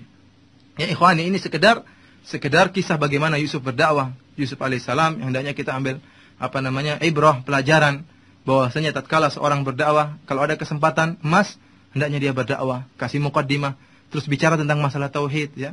Tidak sebagaimana banyak orang yang mereka tidak mau berdakwah tauhid. Mereka mengatakan, tidak perlu tauhid, ngapain? Kalau kita bicara tauhid, kita ingatkan mereka, jangan sampai mereka terjerumus dalam kesyirikan. Kita ingatkan tauhid kepada mereka. Kita ingatkan sunnah, jangan sampai mereka terjerumus dalam kebid'ahan. Kita semangat mendakwahi mereka. Kita harapkan pahala Allah Subhanahu wa taala. Oleh karena itu, dakwah yang mengatakan dakwah tauhid memecah belah itu perkataan yang batil. Jangan kita ikuti. Karena dakwah para nabi semuanya dimulai dengan tauhid. Ya. Ini ikhwani fillah azanillahu wa iyyakum, beberapa pelajaran yang kita ambil dari kisah Yusuf alaihissalam. Mungkin terlalu panjang saya sampaikan, sudah 1 jam ya. Sebenarnya ada beberapa poin tapi cukup insyaallah. Ya intinya kita hendaknya berdakwah dengan ikhlas dan memperhatikan adab-adab dalam berdakwah. Bukankah Allah Subhanahu wa taala berfirman, "Ud'u ila sabili rabbika bil hikmati wal mau'izatil hasanah wajadilhum billati hiya ahsan." Ya, berdakwalah kepada Allah dengan cara hikmah, kemudian dengan mau'izah yang baik, dan ingat, wajadilhum billati hiya ahsan. Kita akan mendapati orang-orang yang menyangga dakwah kita. Namun Allah ingatkan, jadilhum, jidalah mereka, debatlah mereka dengan cara yang terbaik. Ingat, Allah mengatakan dengan cara yang baik. Allah tidak mengatakan debatlah mereka dengan cara yang baik, tidak. Cara yang baik banyak. Allah suruh pilih cara yang terbaik dalam mendebat lawan kita. Bahkan Syekh Albani di antara wasiat beliau sebelum meninggal, kata dia, orang yang paling berhak untuk kita baiki, untuk kita bersikap lembut adalah orang yang paling musuhi kita. Bukankah kita ingin orang yang musuh kita mendapat hidayah sebagaimana kita? Bukankah Rasulullah SAW bersabda, la yu'minu ahadukum hatta yuhibba li akhihi ma yuhibbu li nafsihi. Tidaklah sempurna iman seorang kalau sampai dia inginkan apa yang dikehendaki baginya juga untuk saudaranya. Kalau kita ingin kita mengenal dakwah salafiyah, kalau kita senang mengenal sunnah, mengenal tauhid, hendaknya kita demikian juga kepada saudara kita, meskipun mereka ahlul bidah. Kita ingin mereka juga mengenal sunnah, kita ingin mereka juga mengenal tauhid, kita ingin mereka terhindar dari kesyirikan seperti kita. Jangan malah terbalik, kita malah tertawa kalau saudara kita terjerumus dalam bid'ah. Tuh lihat itu, terjerumus dalam bid'ah, tobat. Malah kita senang-senang kalau ada saudara kita terjerumus dalam bid'ah. Ingat kata Allah, wajadilhum billati ihsan. Jidalah mereka, debatlah mereka dengan cara yang terbaik. Sebagaimana wasiat Syekh Albani saya ulang, sungguhnya orang yang paling berhak untuk kita lembuti itu orang yang paling keras sama kita. Demikian saja. Semoga ada manfaatnya ya. Yang benar tentunya Allah Subhanahu wa taala, yang salah pribadi saya sendiri, semoga Allah maafkan kita semua. Assalamualaikum warahmatullahi wabarakatuh. Waalaikumsalam warahmatullahi wabarakatuh. Ya ikhwan fillah, bagi antum semua yang hendak ingin bergabung untuk bertanya kepada Ustadz kita pada hari ini, bisa line telepon ke 8236543, dan alhamdulillah sudah ada teleponnya masuk, Ustadz. Halo, assalamualaikum. Dengan ibu siapa nih, Bu? Ummu Laila. Bu Laila di mana, Ibu? Di Cibubur. Cibubur, Bu ya? Ideal sekali apa yang disampaikan tadi, apalagi dikaitkan dengan dakwah salafiyah. Saya dengan semenjak adanya Roja ini, saya sudah mulai istilahnya mulai menentukan pilihan. Tapi yang ada di lapangan, jadi artinya gini, kalau kita kaitkan dengan surah Al-Balad, watawasau bis sabri watawasau bil marhamah. Sering, jadi saya pernah dengar juga kaset orang dulu itu saya pernah dengar itu dakwahnya tidak bil marhamah, Ustaz. Jadi berapa kali saya ketemu dengan teman yang akhwat ini, notabene-nya inilah yang dengan salafi gitu ya. Iya. Akhirnya saya takut gitu, Ustaz. Takut? Saya khawatir takut saya. Saya juga dulu ketakutan, Bu. Sudah menentukan pilihan untuk gitu. Mungkin ini yang cocok untuk saya. Ya. Tapi kalau saya melihat sosok, ya mungkin itu personilnya ya. Iya. Tapi tidak bisa saya pungkiri. Ya mungkin kenyataan yang ada. Ya, jadi beberapa tempat betul saya sudah ada 2 kota. Jadi tatkala saya melihat mereka dengan pakaian sempurna gitu kan, mungkin saya belum. Tapi tatkala saya merasa girah Islam saya rasa ukhuwah, saya merasa langsung berbinar terhadap mereka, saya mau mengucapkan salam, mereka tidak ada respon gitu loh. Gitu. Langsung membuat hijab, membuat pembatas gitu. Iya.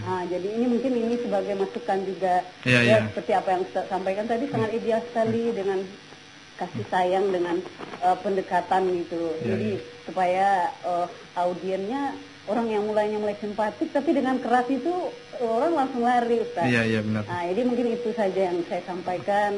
Ya mungkin ini juga semoga bisa juga bagi Ustaz yang lain ya lebih marhamah lagi, insyaallah. Ya, jazakillah khairan. Ya, ini. Jazakallah. Assalamualaikum warahmatullahi wabarakatuh. Assalamualaikum warahmatullahi wabarakatuh. Ini bukan pertanyaan, ini masukan ya. Masukan yang sangat baik ya.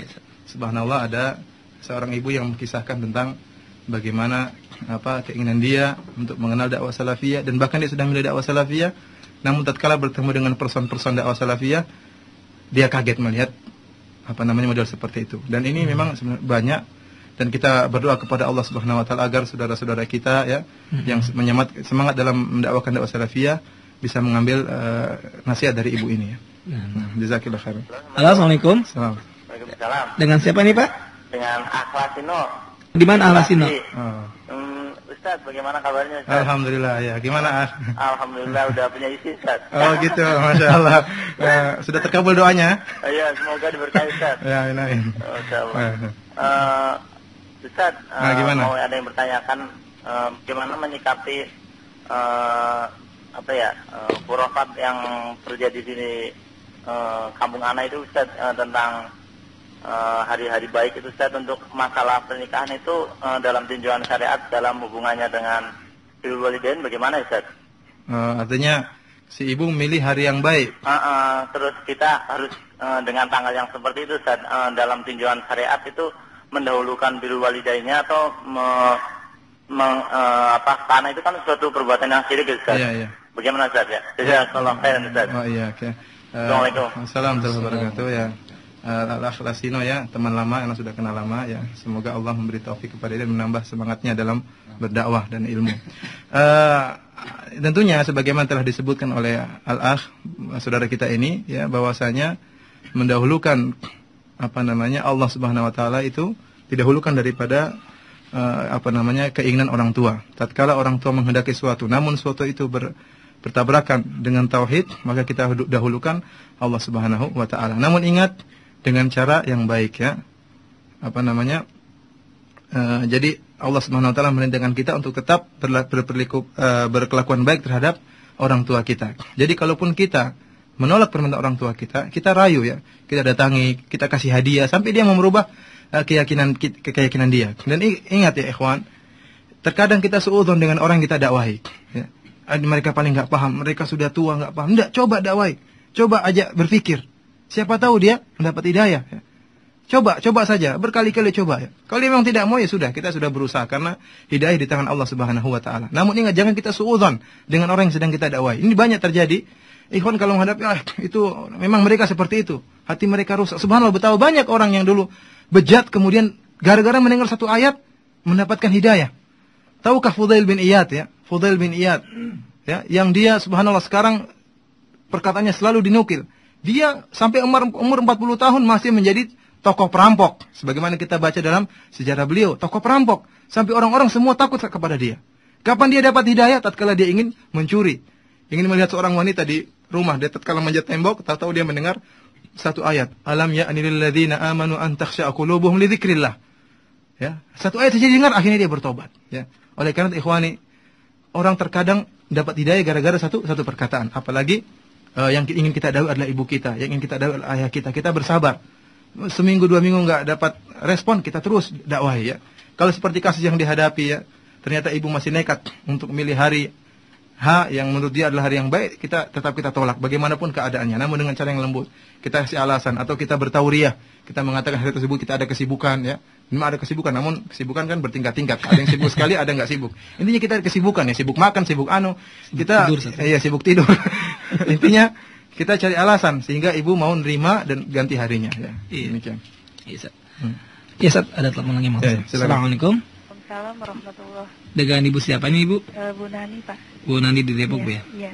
Iya. Assalamualaikum Ustaz. Waalaikumsalam warahmatullahi wabarakatuh. Saya terus terang ya berterima kasih sekali dengan topik yang dibahas malam ini ya.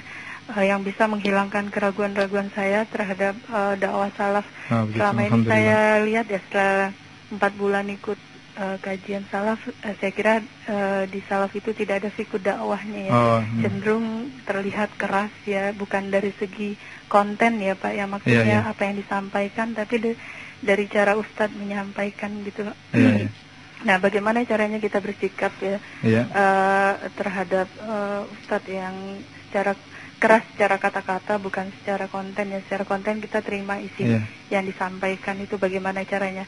Karena saya pernah mendengarkan kita wajib berloyalitas terhadap seorang muslim dan terhadap ulama itu lebih utama lagi. Nah, mohon dijelaskan itu. Yang kedua, tolong gimana saya kurang paham Bu, tadi kita wajib, kenapa? Itu jadikan dalil mereka?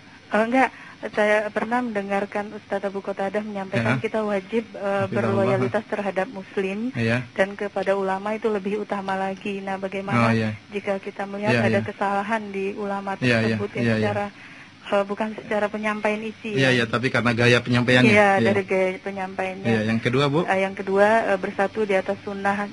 Kenyataannya orang yang sudah bersatu di atas sunnah itu mereka pecah juga. Mohon dijelaskan, Ustaz kan membahas buku tentang itu ya. Itu aja. Assalamualaikum warahmatullahi wabarakatuh. Assalamualaikum warahmatullahi wabarakatuh ya. Ini pertanyaan yang bagus ya. Kita harus lebih perhatikan Ustaz bagaimana disebutkan oleh Al-Ustaz Abu Qatadah hafizahullah, yang loyal kita kepada seorang muslim itu harus kita tunjukkan, apalagi terhadap orang yang berilmu. Karena benarnya orang yang berilmu, kalau orang ilmu itu baik, maka dia akan banyak beri hidayah kepada masyarakat.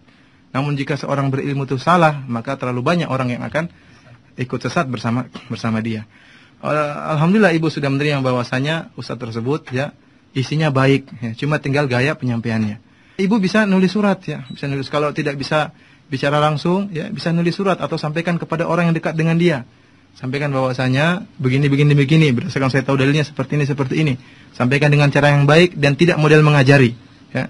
Ini terkadang orang tidak menerima nasihat. Kenapa? Karena cara penyampaian kita yang modelnya mengajari. Ya. Nah, kita terkadang seorang murid kepada Ustadz, kita modelnya bertanya, Ustadz, bagaimana sih cara misalnya kita mengatakan, bukankah Rasulullah SAW cara dakwanya lembut? Gimana sih prakteknya Ustadz? Nah, lembut itu bagaimana prakteknya? Nah, dengan gitu dia akan koreksi dirinya. Dia sampaikan, oh lembut caranya seperti ini, bukan seperti itu. Meskipun dia sendiri terjerumus dalam praktek-praktek keras. Jadi terkadang cara menasihati bisa dengan kita sampaikan langsung, atau kita kirim surat dengan bahasa yang lembut, atau kita dekati orang dekat sama dia, atau kita model bertanya. Ya, Ibu yang lebih tahu tentang bagaimana karakter sang ustadz ya. Ini yang pertama. Yang kedua, terjadi perselisihan di antara orang-orang yang mengaku sama-sama sunnah. Ya demikianlah kenyataan Bu ya. Artinya banyak sebab-sebab ya, baca saja buku saya. artinya alhamdulillah ya, selama kalau memang khilafnya masih masalah khilaf ijtihadiyah ya, masalah yang bisa memang menimbulkan wijhatun nazar ya, banyak perbedaan pandangan ya, maka khilaf seperti itu ya memang sudah ada sejak zaman dahulu. Tinggal bagaimana sikap kita terhadap khilaf yang terjadi. Itu harus kita perhatikan. Karena ada khilaf yang ghairu mu'tabar. Laisa kullu khilafin jaa'a mu'tabaran illa khilafan lahu hadzun minan nazar. Ya. Bahwasanya tidak semua khilaf yang ada itu kita toleransi, karena tidak semua khilaf itu benar-benar khilaf. Ya, terkadang ada khilaf yang dibuat-buat ya. Ya contohnya misalnya tahlilan. Tahlilan itu bukan masalah khilafiyah. Zaman sekarang aja di Indonesia ada model tahlilan, maka jangan dikatakan ini masalah khilafiyah. Ini masalah yang diada-adakan, sehingga harus kita tegas dalam mengingkari ya, tentunya dengan cara yang baik ya. Kalau kita semua khilaf kita ambil ya, orang pun khilaf tentang adanya Allah. Allah itu ada atau enggak, orang khilaf. Khilaf sebenarnya tidak kita pandang. Namun di sana ada khilaf yang benar-benar ulama memang khilaf. Sejak zaman dahulu khilaf, atau zaman sekarang ulama ahlu sunnah mereka khilaf, maka kita harus lihat bagaimana posisi kita dalam menghadapi khilaf. Kita tatkala menghadapi khilafiyah bukan kita milih seenak perut kita, enggak. Kita berusaha mempelajari. Kita lihat mana yang lebih benar ya. Ya, contohnya misalnya Syekh Albani mengatakan bersedekap setelah dalam keadaan i'tidal adalah bid'ah. Kemudian Syekh bin Bas mengatakan wajib. Bukan, ini pertentangan yang luar biasa. Wajib dan bid'ah. Ya. Makanya kita lihat, kita berusaha mencari kebenaran. Boleh kita mengatakan salah, Syekh Albani salah, atau kita mengatakan Syekh bin Baz salah. Yang benar adalah bid'ah. Namun kita tidak bangun wala dan bara, kebencian dan cinta, kasih rasa cinta di atas khilaf seperti ini. Sehingga kalau ada orang yang ikut pendapat Syekh Albani, kita mengatakan ngawur. Kalau ada yang mengatakan mengikuti pendapat Syekh bin Baz, kita katakan ngawur. Bukankah Syekh Albani dan Syekh bin Baz saling mencintai? Padahal mereka khilaf dalam banyak masalah. Syekh bin Baz dan Syekh Albani itu khilaf dalam banyak masalah. Yes. Masalah perkreditan, akan sebutkan dalam contoh ana. Bahkan yang masalah yang berkaitan dengan nyawa. Tatkala mereka khilaf, apakah orang Amerika boleh turun di Riyadh tatkala itu, karena Riyadh sudah terjadi bom. Ada yang bom Saddam Hussein masuk ke sana, nyasar atau gimana, intinya atau sengaja atau enggak sengaja. Intinya mereka khilaf. Syekh bin Baz khilaf dengan Syekh Albani. Syekh Albani bilang tidak boleh, Syekh bin Baz bilang boleh, melihat masalah mudarat. Ini berkaitan dengan nyawa kaum muslimin. Mungkin jutaan kaum muslimin bisa meninggal gara-gara masalah khilaf ini, ya. Kalau mengambil pendapat Albani mungkin bisa berbahaya, atau mengambil Syekh bin Baz mungkin berbahaya. Intinya masalah nyawa. Itu saja mereka subhanallah saling menghormati di antara mereka. Syekh bin Baz kalau ditanya siapa mujaddid, siapa pembaharu abad ini, Syekh bin Baz mengatakan Syekh Albani. Bahkan sebagaimana Masyayikh menyebutkan tatkala Syekh bin Baz ditanya tentang masalah fikih, terkadang dia mengatakan tanya muhadditsus Syam, tanyalah Syekh Albani tatkala mereka masih berdua masih di Jalan Islamiyah, di Universitas Islam Madinah. Kalau Syekh Albani ditanya siapa orang alim, dia mengatakan Syekh bin Baz. Subhanallah, bagaimana rasa cinta di antara mereka meskipun mereka khilaf dalam masalah-masalah yang besar. Nah, kita berusaha seperti itu. Selama ini masih masalah khilafiyah, ya. Masih masalah khilafiyah, para ulama sekarang pun khilaf, maka janganlah kita bangun wala dan bara di atas masalah ini. Bukankah kesamaan kita dengan saudara kita itu masih terlalu banyak dibandingkan dengan khilaf sedikit yang ada di antara kita dengan mereka? Janganlah kita memandang khilaf ini, lihat juga kesamaan antara kita dengan mereka. Sunnahnya sama, alhamdulillah ulamanya sama, bukunya sama, ya. Celananya di atas mata kaki juga sama-sama, jenggotnya sama, ya, semuanya sama, ya. Lihatlah kesamaan, ya. Jangan terus lihat masalah khilafiyah. Intinya saya katakan khilaf akan terus ada sejak zaman dulu sampai sekarang. Tinggal bagaimana kita menyikapi khilaf tersebut. Ya, kalau memang khilafnya mu'tabar, benar-benar khilafiyah, maka kita bertoleransi dengan berusaha mencari yang benar, meskipun boleh bagi kita untuk menyalahkan yang lain. Namun ingat, tidak boleh kemudian bodoh-bodohi, mengatakan sesat gara-gara menyelisih pendapat kita, karena semuanya masih dalam koridor, masih dalam masalah khilafiyah. Allah alam bisawab. Sebelum dilanjutkan, Ustaz, ini ada salam buat antum, Ustaz, dari Abu Salma di Malang, Ustaz. Abu Salma. Iya, beliau mendengarkan melalui via streaming di internet, Ustaz. Ya, salam balik ya. Teman lama. Abu Salma. Ya, salam juga kepada teman ana namanya Abu Isa dari Cipinang. Oh ya. Ya. Kita terima teleponnya lagi, Ustaz. Ada SMS, Ustaz, yang masuk. Pertanyaan pertama yaitu bagaimana cara mendakwahi atasan dalam lembaga yang mana atasan itu ceramah kemana-mana menyebarkan ajaran yang tidak syar'i? Dari Abu Solih di Cakung, Ustaz. Pertanyaan agak sulit ya. Tentunya yang mengetahui kondisi atasan itu antum lebih tahu daripada saya. Terus terang kalau antum pertanyaannya seperti ini, ana harapkan antum tanyakan kepada ustadz-ustadz yang lebih berpengalaman, seperti Ustadz Yazid atau Ustadz Abdul Hakim Abdad atau Ustadz Abu Nida, yang mereka kebanyakan orang lapangan. Kita ini hanya sekedar kurang ngerti lapangan. Saya dengar Ustadz Yazid dakwahnya sampai di kantor-kantor macam-macam.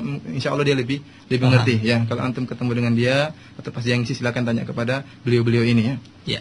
Kemudian saat pertanyaan kedua, bagaimanakah menghilangkan image bahwasan dakwah salaf itu dakwah yang keras? Image bahwasanya dakwah salaf dakwah yang keras itu memang sudah ada ya, timbul di masyarakat. Ya, tentunya kita harus sabar dalam merubah image tersebut. Kita mulai dari diri kita. Kita berusaha berakhlak yang mulia, kemudian kita tularkan kepada saudara-saudara kita, tetangga kita, kepada ikhwan-ikhwan kita, ajak mereka berdialog. Bukankah model kita selama ini benar atau enggak? Kita ajak mereka renungkan, sesuai enggak dengan manhaj salaf? Bagaimana praktek masyayikh? Kita lihat bagaimana Syekh bin Baz, Syekh Utsaimin, Syekh Albani rahimahumullah, bagaimana praktek mereka? Apakah mereka seperti itu? Ajak renungkan ya. Terus kita renungkan bahwasanya ya, terkadang kita berlebihan dalam keras sehingga akhirnya kita jatuh ke dalam ghibah ya. Itu yang sangat saya khawatirkan. Kita tahdzir boleh, sebutkan nama orang boleh kalau memang ada maslahatnya. Namun terkadang jadi bahan pembicaraan karena kita sudah biasa mentahdzir orang lain, akhirnya kita pun terbiasa menggibahi saudara kita, menyakiti perasaan saudara kita.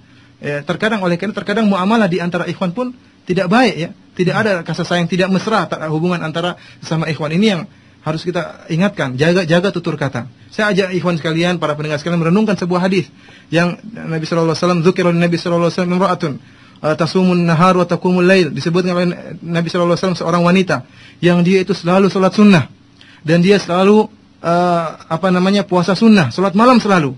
Kemudian puasa sunnah selalu, luar biasa ibadahnya dan dia selalu bersedekah. Namun apa? Wa fi lisaniha syai'un tu'dhi jiranaha. Namun pada lisannya ada sesuatu yang menyelekit, yang menyakiti hati-hati tetangganya. Lisannya tidak bisa dia jaga. Kadang ngomong menyakiti tetangganya. Maka Rasulullah mengatakan la khaira fiha. Wanita seperti ini tidak ada kebaikannya. Hiya finnar, dia di neraka. Wa dzikra Nabi sallallahu alaihi wasallam dan disebut kepada Nabi sallallahu alaihi wasallam tentang seorang wanita yang dia cuma tusallil maktubah, hanya salat 5 waktu. Dan dia hanya puasa bulan Ramadan. Wa tatasaddaq bi athwarin min aqid, dan dia hanya sedekahnya cuma sedikit. Kata Rasulullah SAW, hiya fil jannah, wanita seperti ini di surga. Oleh karena itu kita renungkan, orang yang saja puasa sunnahnya banyak, kemudian sholat malamnya lancar, namun tatkala tidak bisa menjaga lisannya, bisa mengantarkan dia kepada api neraka. Bagaimana dengan kita yang puasa sunnahnya juga tidak ada, sholat malam juga tidak ada, terus mau gibai teman-teman kita ya, si gibai. Nah, ini bagaimana nasib kita nanti? Oleh karena itu, ya, para pendengar sekalian, ya, jaga lisan. Tatkala kita menghajar mentahdir, silakan praktekkan, tapi di atas aturan, di atas rel yang benar. Jangan sampai kita kemudian bertawasuk yang tadinya berlebih-lebihan, yang tadinya ingin menasihati, akhirnya jadi kedengkian yang timbul. Ya. Nah, ini saja nasihat ana, intinya perbaiki hubungan di antara ikhwas sekalian. Tatkala kita sudah memperbaiki hubungan kita, insya Allah masyarakat akan hilang image mereka bahwasanya dakwah salaf itu dakwah yang keras ya. Ya, ada lebih masuk Ustaz. Assalamualaikum. Waalaikumsalam warahmatullahi wabarakatuh. Dengan Ibu siapa ini, Bu? Ya, Ibu Abdullah. Bu Abdullah. Begini Ustaz, saya mau bertanya ini, bagaimana ya kita menyampaikan kepada mungkin umahat-umahat yang sudah kenal salaf, mungkin ya belum lama gitu ya. Mereka suka menyampaikan kepada kita, kok salaf itu ukuahnya kurang katanya ya. Apanya kurang? Ukuahnya. Oh, katanya. Gitu. Karena apa memang tidak ditekankan masalah ukuah itu? Padahal saya dulu waktu saya ikut kelompok yang lain, tanya, ukuah itu kita Masya Allah katanya bagus sekali, tanya kan. Cuma ya mereka salah, tapi kok di sini saya kayaknya tidak menemukan. Ya kalau kita sekedar taklim ya taklim, paling-paling kalau saya kenal yang dekat-dekat rumah. Kalau saya yang jauh kayaknya di taklim saya diem aja. Jadi kayaknya awat salaf itu tidak mau saling mengenal gitu. Apakah Ustaz-Ustaz itu tidak menekankan masalah itu katanya. Yang kedua Ustaz, bagaimana kita untuk ini Ustaz memberikan penerangan kepada ya umahat-umahat seperti anak kita di sekolah gitu ya. Yang kita sekarang tuh kalau saya yang bercadar itu sering bilangnya teroris gitu. Oh, gitu. Saya pernah disorakin di pasar teroris gitu. Oh, gitu. Cukup ya, jadi Bu. bagaimana kita menanggapi mereka gitu. Ya. Syukuran ya Ustaz. Ya. Ya, pertanyaan baik juga ya Ustaz. Ya, bagus pertanyaannya. Banyak. Ini kebanyakan pertanyaan yang datang menceritakan kenyataan yang ada ya. Kita harus sadari memang kita seperti itu ya. Artinya masih banyak saya dan yang lainnya masih banyak perlu membenahi diri ya. Karena saya yakin Ustaz sudah menyampaikan ya. Ustaz sudah menyampaikan. Ya, mungkin terkadang penekanannya kurang karena mungkin Ustaz memandang ada perkara yang lebih penting. Misalnya membantah hizbiyah, membantah ahlul bidah, kemudian tauhid syirik. Yang sebenarnya matut pun harusnya sadar kalau Ustaz kan sering ada kajian Riyadhus Shalihin, kajian tentang akhlak. Tinggal bagaimana pengamalannya. Ini yang jadi pertanyaan.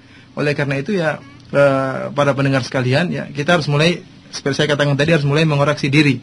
Jangan merasa pede dengan apa yang telah kita lakukan. Jangan kita merasa kita ini sekarang sudah yang terbaik. Tidak. Lihat ya bahwasanya banyak sunnah yang masih belum kita laksanakan, terutama sunnah dalam bermuamalah, dalam bergaul dengan saudara kita. Bukankah Rasulullah mengatakan tabassumu kali akhika shadaqah? Senyum kepada saudara kalian itu bersedekah. Rasulullah juga mengatakan memasukkan bahwa termasuk sunnah adalah memberi kegembiraan kepada saudara kita. Bukankah tatkala kita menyapa saudara kita dia akan gembira, senang ya. Ini kita dapat pahala. Jadi pahala bukan cuma salat saja. Bahkan Rasulullah dalam hadis yang hasan, kalau tidak salah riwayat Tabrani, Rasulullah SAW mengatakan la ayyamshi ma'a akhin li fi hajatin ahabbu ilayya min a'takifa fi hadzal masjid syahran. Kata Rasulullah SAW, kalau saya berjalan menemani saudara saya untuk memenuhi kebutuhannya, itu lebih baik aku sukai daripada iktikaf di Masjid Nabawi selama sebulan. Bayangkan iktikaf di Masjid Nabawi selama sebulan luar biasa pahalanya. Namun Rasulullah lebih suka kalau kita menemani saudara kita dalam memenuhi kebutuhannya. Ini menunjukkan, bukankah Rasulullah mengatakan khairukum anfa'ukum linnas, sebaik-baik adalah yang paling bermanfaat kepada manusia. Ya. Kita punya manfaat kalau kita punya harta kita sampaikan, kita berikan kepada orang fakir miskin. Kalau kita punya ilmu kita sampaikan. Kalau kita nggak punya harta, nggak punya ilmu, jangan mukanya bengis ya. Kasih masuk kesenangan pada hati saudara kita dengan senyum. Ya. Beri manfaat kepada dia. Dia tidak gerundel itu sudah manfaat ya. Adapun kalau wajah kita bengis, tidak cuek ya. Ya kemudian jangan subhanallah ya, kita jangan seperti itu. Berusaha menyenangkan saudara kita, apalagi melihat orang baru ngaji ya. Justru kita dekati.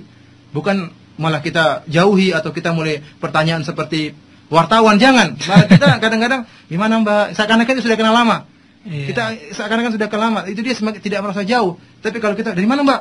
Kok baru pertama kali kesini ya Mbak? Kok bikin bajunya? Ini tidak boleh Mbak. Nah, gimana? Makanya dakwah itu ingkar mungkar ini juga nanti bahasanya panjang lagi. Ingkar mungkar itu butuh melihat maslahat dan mudarat ya. Adapun pertanyaan kedua mengenai teroris ya itulah dan memang ya kenyataan yang ada ya. Ibu yang penanya ini bahwasanya memang Ummu Abdillah ya. Ummu Abdillah bahwasanya memang ada kelompok yang begini modelnya teroris yang dia juga bercadar seperti ibu. Bahkan sebagian ulama mereka memfatwakan boleh kita mengambil harta orang kafir. Sehingga di beberapa negara kafir ada yang masuk akhwat bercadar nyuri di toko di swalayan. Ya kalau swalayannya di kampung ya enggak apa-apa. Kalau di sana kan ada shootingnya, Bu. Orang kafir canggih-canggih, ada kameranya. Ya ketangkap akhirnya bikin malu ya. Kadang mereka biarkan tapi akhirnya jadi bahan ejekan bagi kaum ini kelompok-kelompok yang teroris. Dan mereka bercadar seperti kita.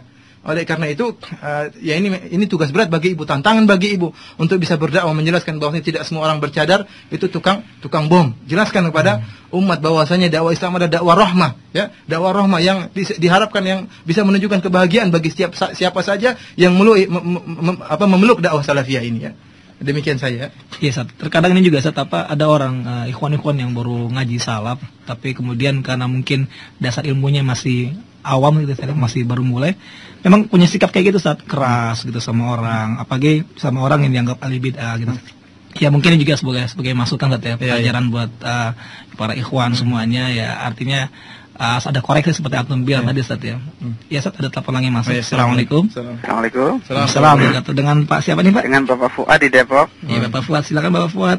Iya, ini dengan Ustaz Firanda ya. Iya. Apa kabar Ustaz? Alhamdulillah, gimana? Anak dulu di UGM dengan Oh, Pak Fuad. Mampir Ustaz. Ya insyaallah. Mau kasih makan apa nih, dijamu apa? Kenapa? Mau dijamu apa? Ya gimana? Materinya ini Masya Allah bagus sekali ya. Astagfirullah, ya gimana? Ini mau nanya ya. Iya.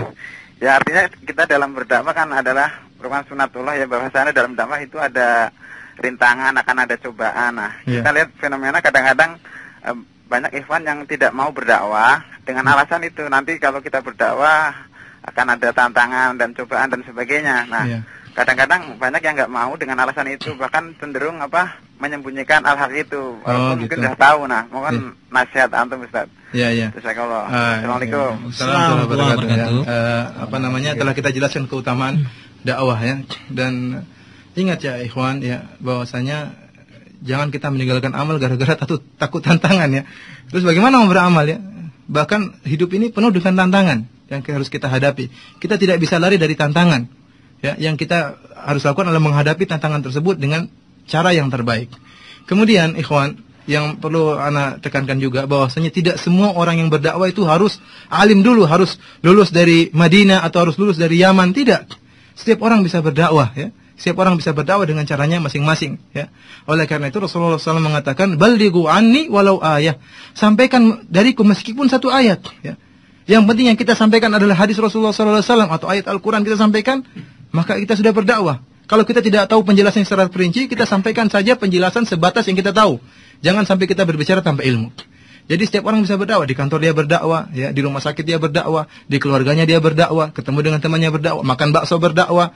Kemana saja dia berusaha untuk berdakwah karena dia mengharapkan pahala dari Allah Subhanahu wa taala. Dan subhanallah ikhwan, ikhlas dalam berdakwah sangat penting. Pengaruhnya luar biasa, ya. Bisa jadi seorang ilmunya pas-pasan, namun karena keikhlasannya Allah membuka hati orang yang dia dakwahi ya. Bukankah sebagian perkataan orang kalau perkataan keluar dari hati akan masuk ke hati ya.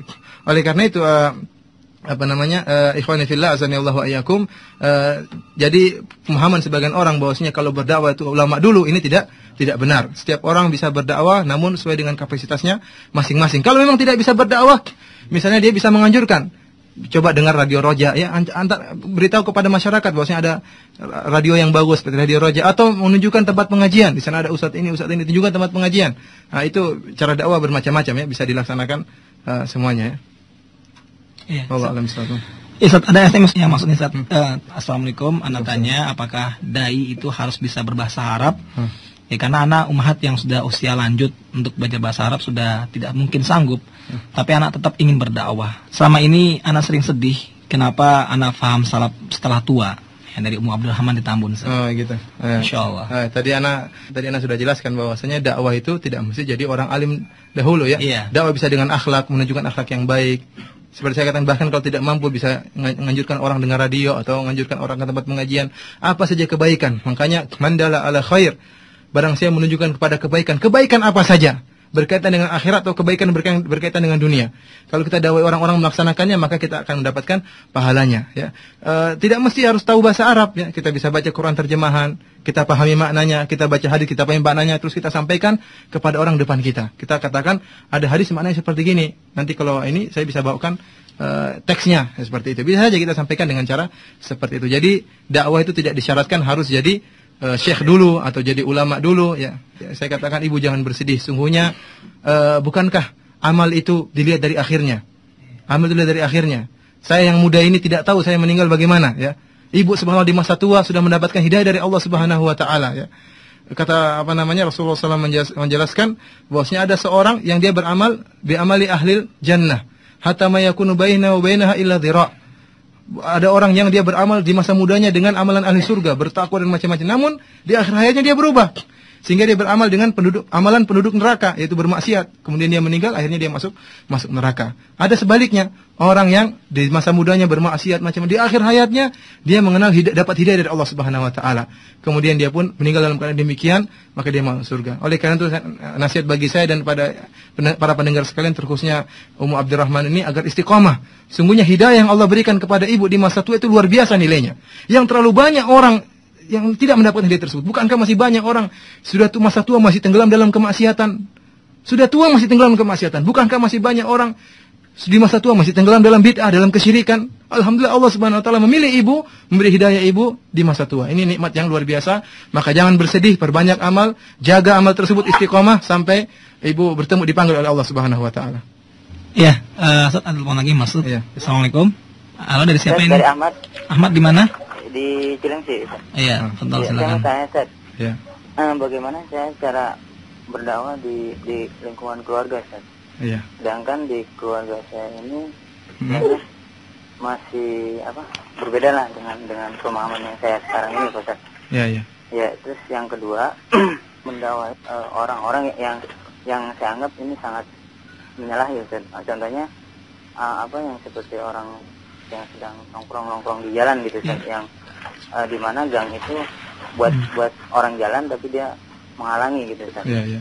Minum-minum atau apa Ya, segala macam. jadi apa? Dakwah kepada keluarga ya. Keluarga kita yang paling cocok itu kita berdakwah dengan akhlak ya. Yang jadi problem terkadang kita mungkin akhlaknya nggak bagus, sehingga keluarga kita tidak mau mendengar kita. Cobalah kita rubah akhlak kita. Rubah akhlak kita, taat kepada orang tua ya. Kalau dipanggil nurut, kemudian bertutur kata yang halus. Kalau kita rubah akhlak kita tunjukkan kepada keluarga kita, minimal mereka sudah husnudzon, bahwasanya orang ini orang yang baik. Pemahamannya apa sih? Nah, mungkin jadi pertanyaan. Tapi kalau akhlak kita sudah buruk, bagaimana? Mereka akan suudzon. Oh, ngaji malah nggak nyala, ngaji malah gini. Maka semakin dijauhi. Oleh karena itu nasihat saya pertama kali rubah akhlak. Kemudian kita dakwahi, kita ajak ngomong. Dan ini yang sulit terkadang, orang tua tidak mau digurui. Ini yang repot ya. Ketika kita dakwah ayah kita, wah kamu siapa sih, anak kemarin sore, hingus saja, istilahnya belum beres, istilahnya macam-macam, tidak mau dengar. Nah, itu kita harus bersabar ya. Atau kita kasih buku, taruh di kamarnya. Atau kita suruh dengarkan radio, dengar dulu. Atau kita putarkan kaset. Ya, kita berusaha dengan wasilah apa saja yang kira-kira cocok buat orang tua kita ya. Ketika kita jauh ya, birrul walidain, kita telepon, kirim SMS ya, sehingga orang tua merasa sangat diperhatikan dan dihargai oleh antum. Tatkala orang tua merasa demikian, dia akan merasakan mendapatkan anak yang luar biasa. Mungkin dia akan mendengar nasihat antum. Nah, seperti itu. Saya rasa saya katakan, saya pengalaman begini kurang ya. Saya hanya bisa menggambarkan dakwah yang pernah saya lakukan di keluarga saya ya. dan tidak sebagaimana ustaz-ustaz yang lain. Antum bisa tanyakan kepada ustaz-ustaz yang lain yang lebih berpengalaman dalam berdakwah. Ini hanya teori, pengamalannya saya pun kurang ya. Oleh karena itu tanyakan kepada ustaz yang lebih berpengalaman dengan masalah ini ya. Iya.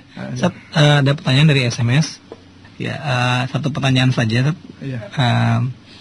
Ustaz, apa bedanya dakwah salaf dengan laskar jihad dari Edi Skron?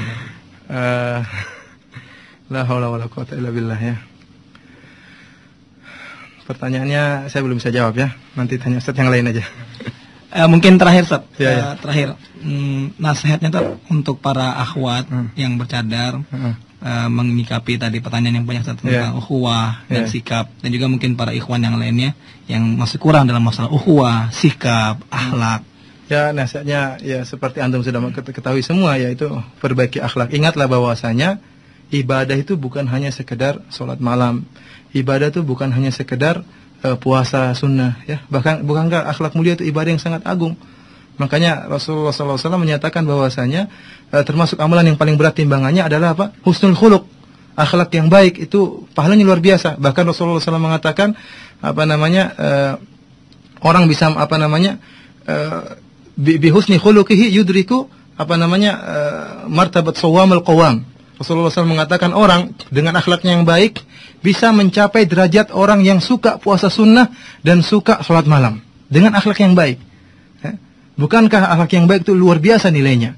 Bukankah husnudzon ya, kemudian tidak hasad, itu luar biasa pahalanya. Jadi jangan kita nyangka pahala cuma sekedar puasa, sholat, enggak. Bahkan akhlak mulia luar biasa timbangannya di sisi Allah Subhanahu wa taala. Kata Rasulullah sallallahu alaihi wasallam, "Aqrabukum minni majlisan yaumil qiyamah ahsanukum khuluqa." Orang yang paling dekat di sisiku hari kiamat nanti, paling tinggi kedudukannya, yang paling baik akhlaknya ya.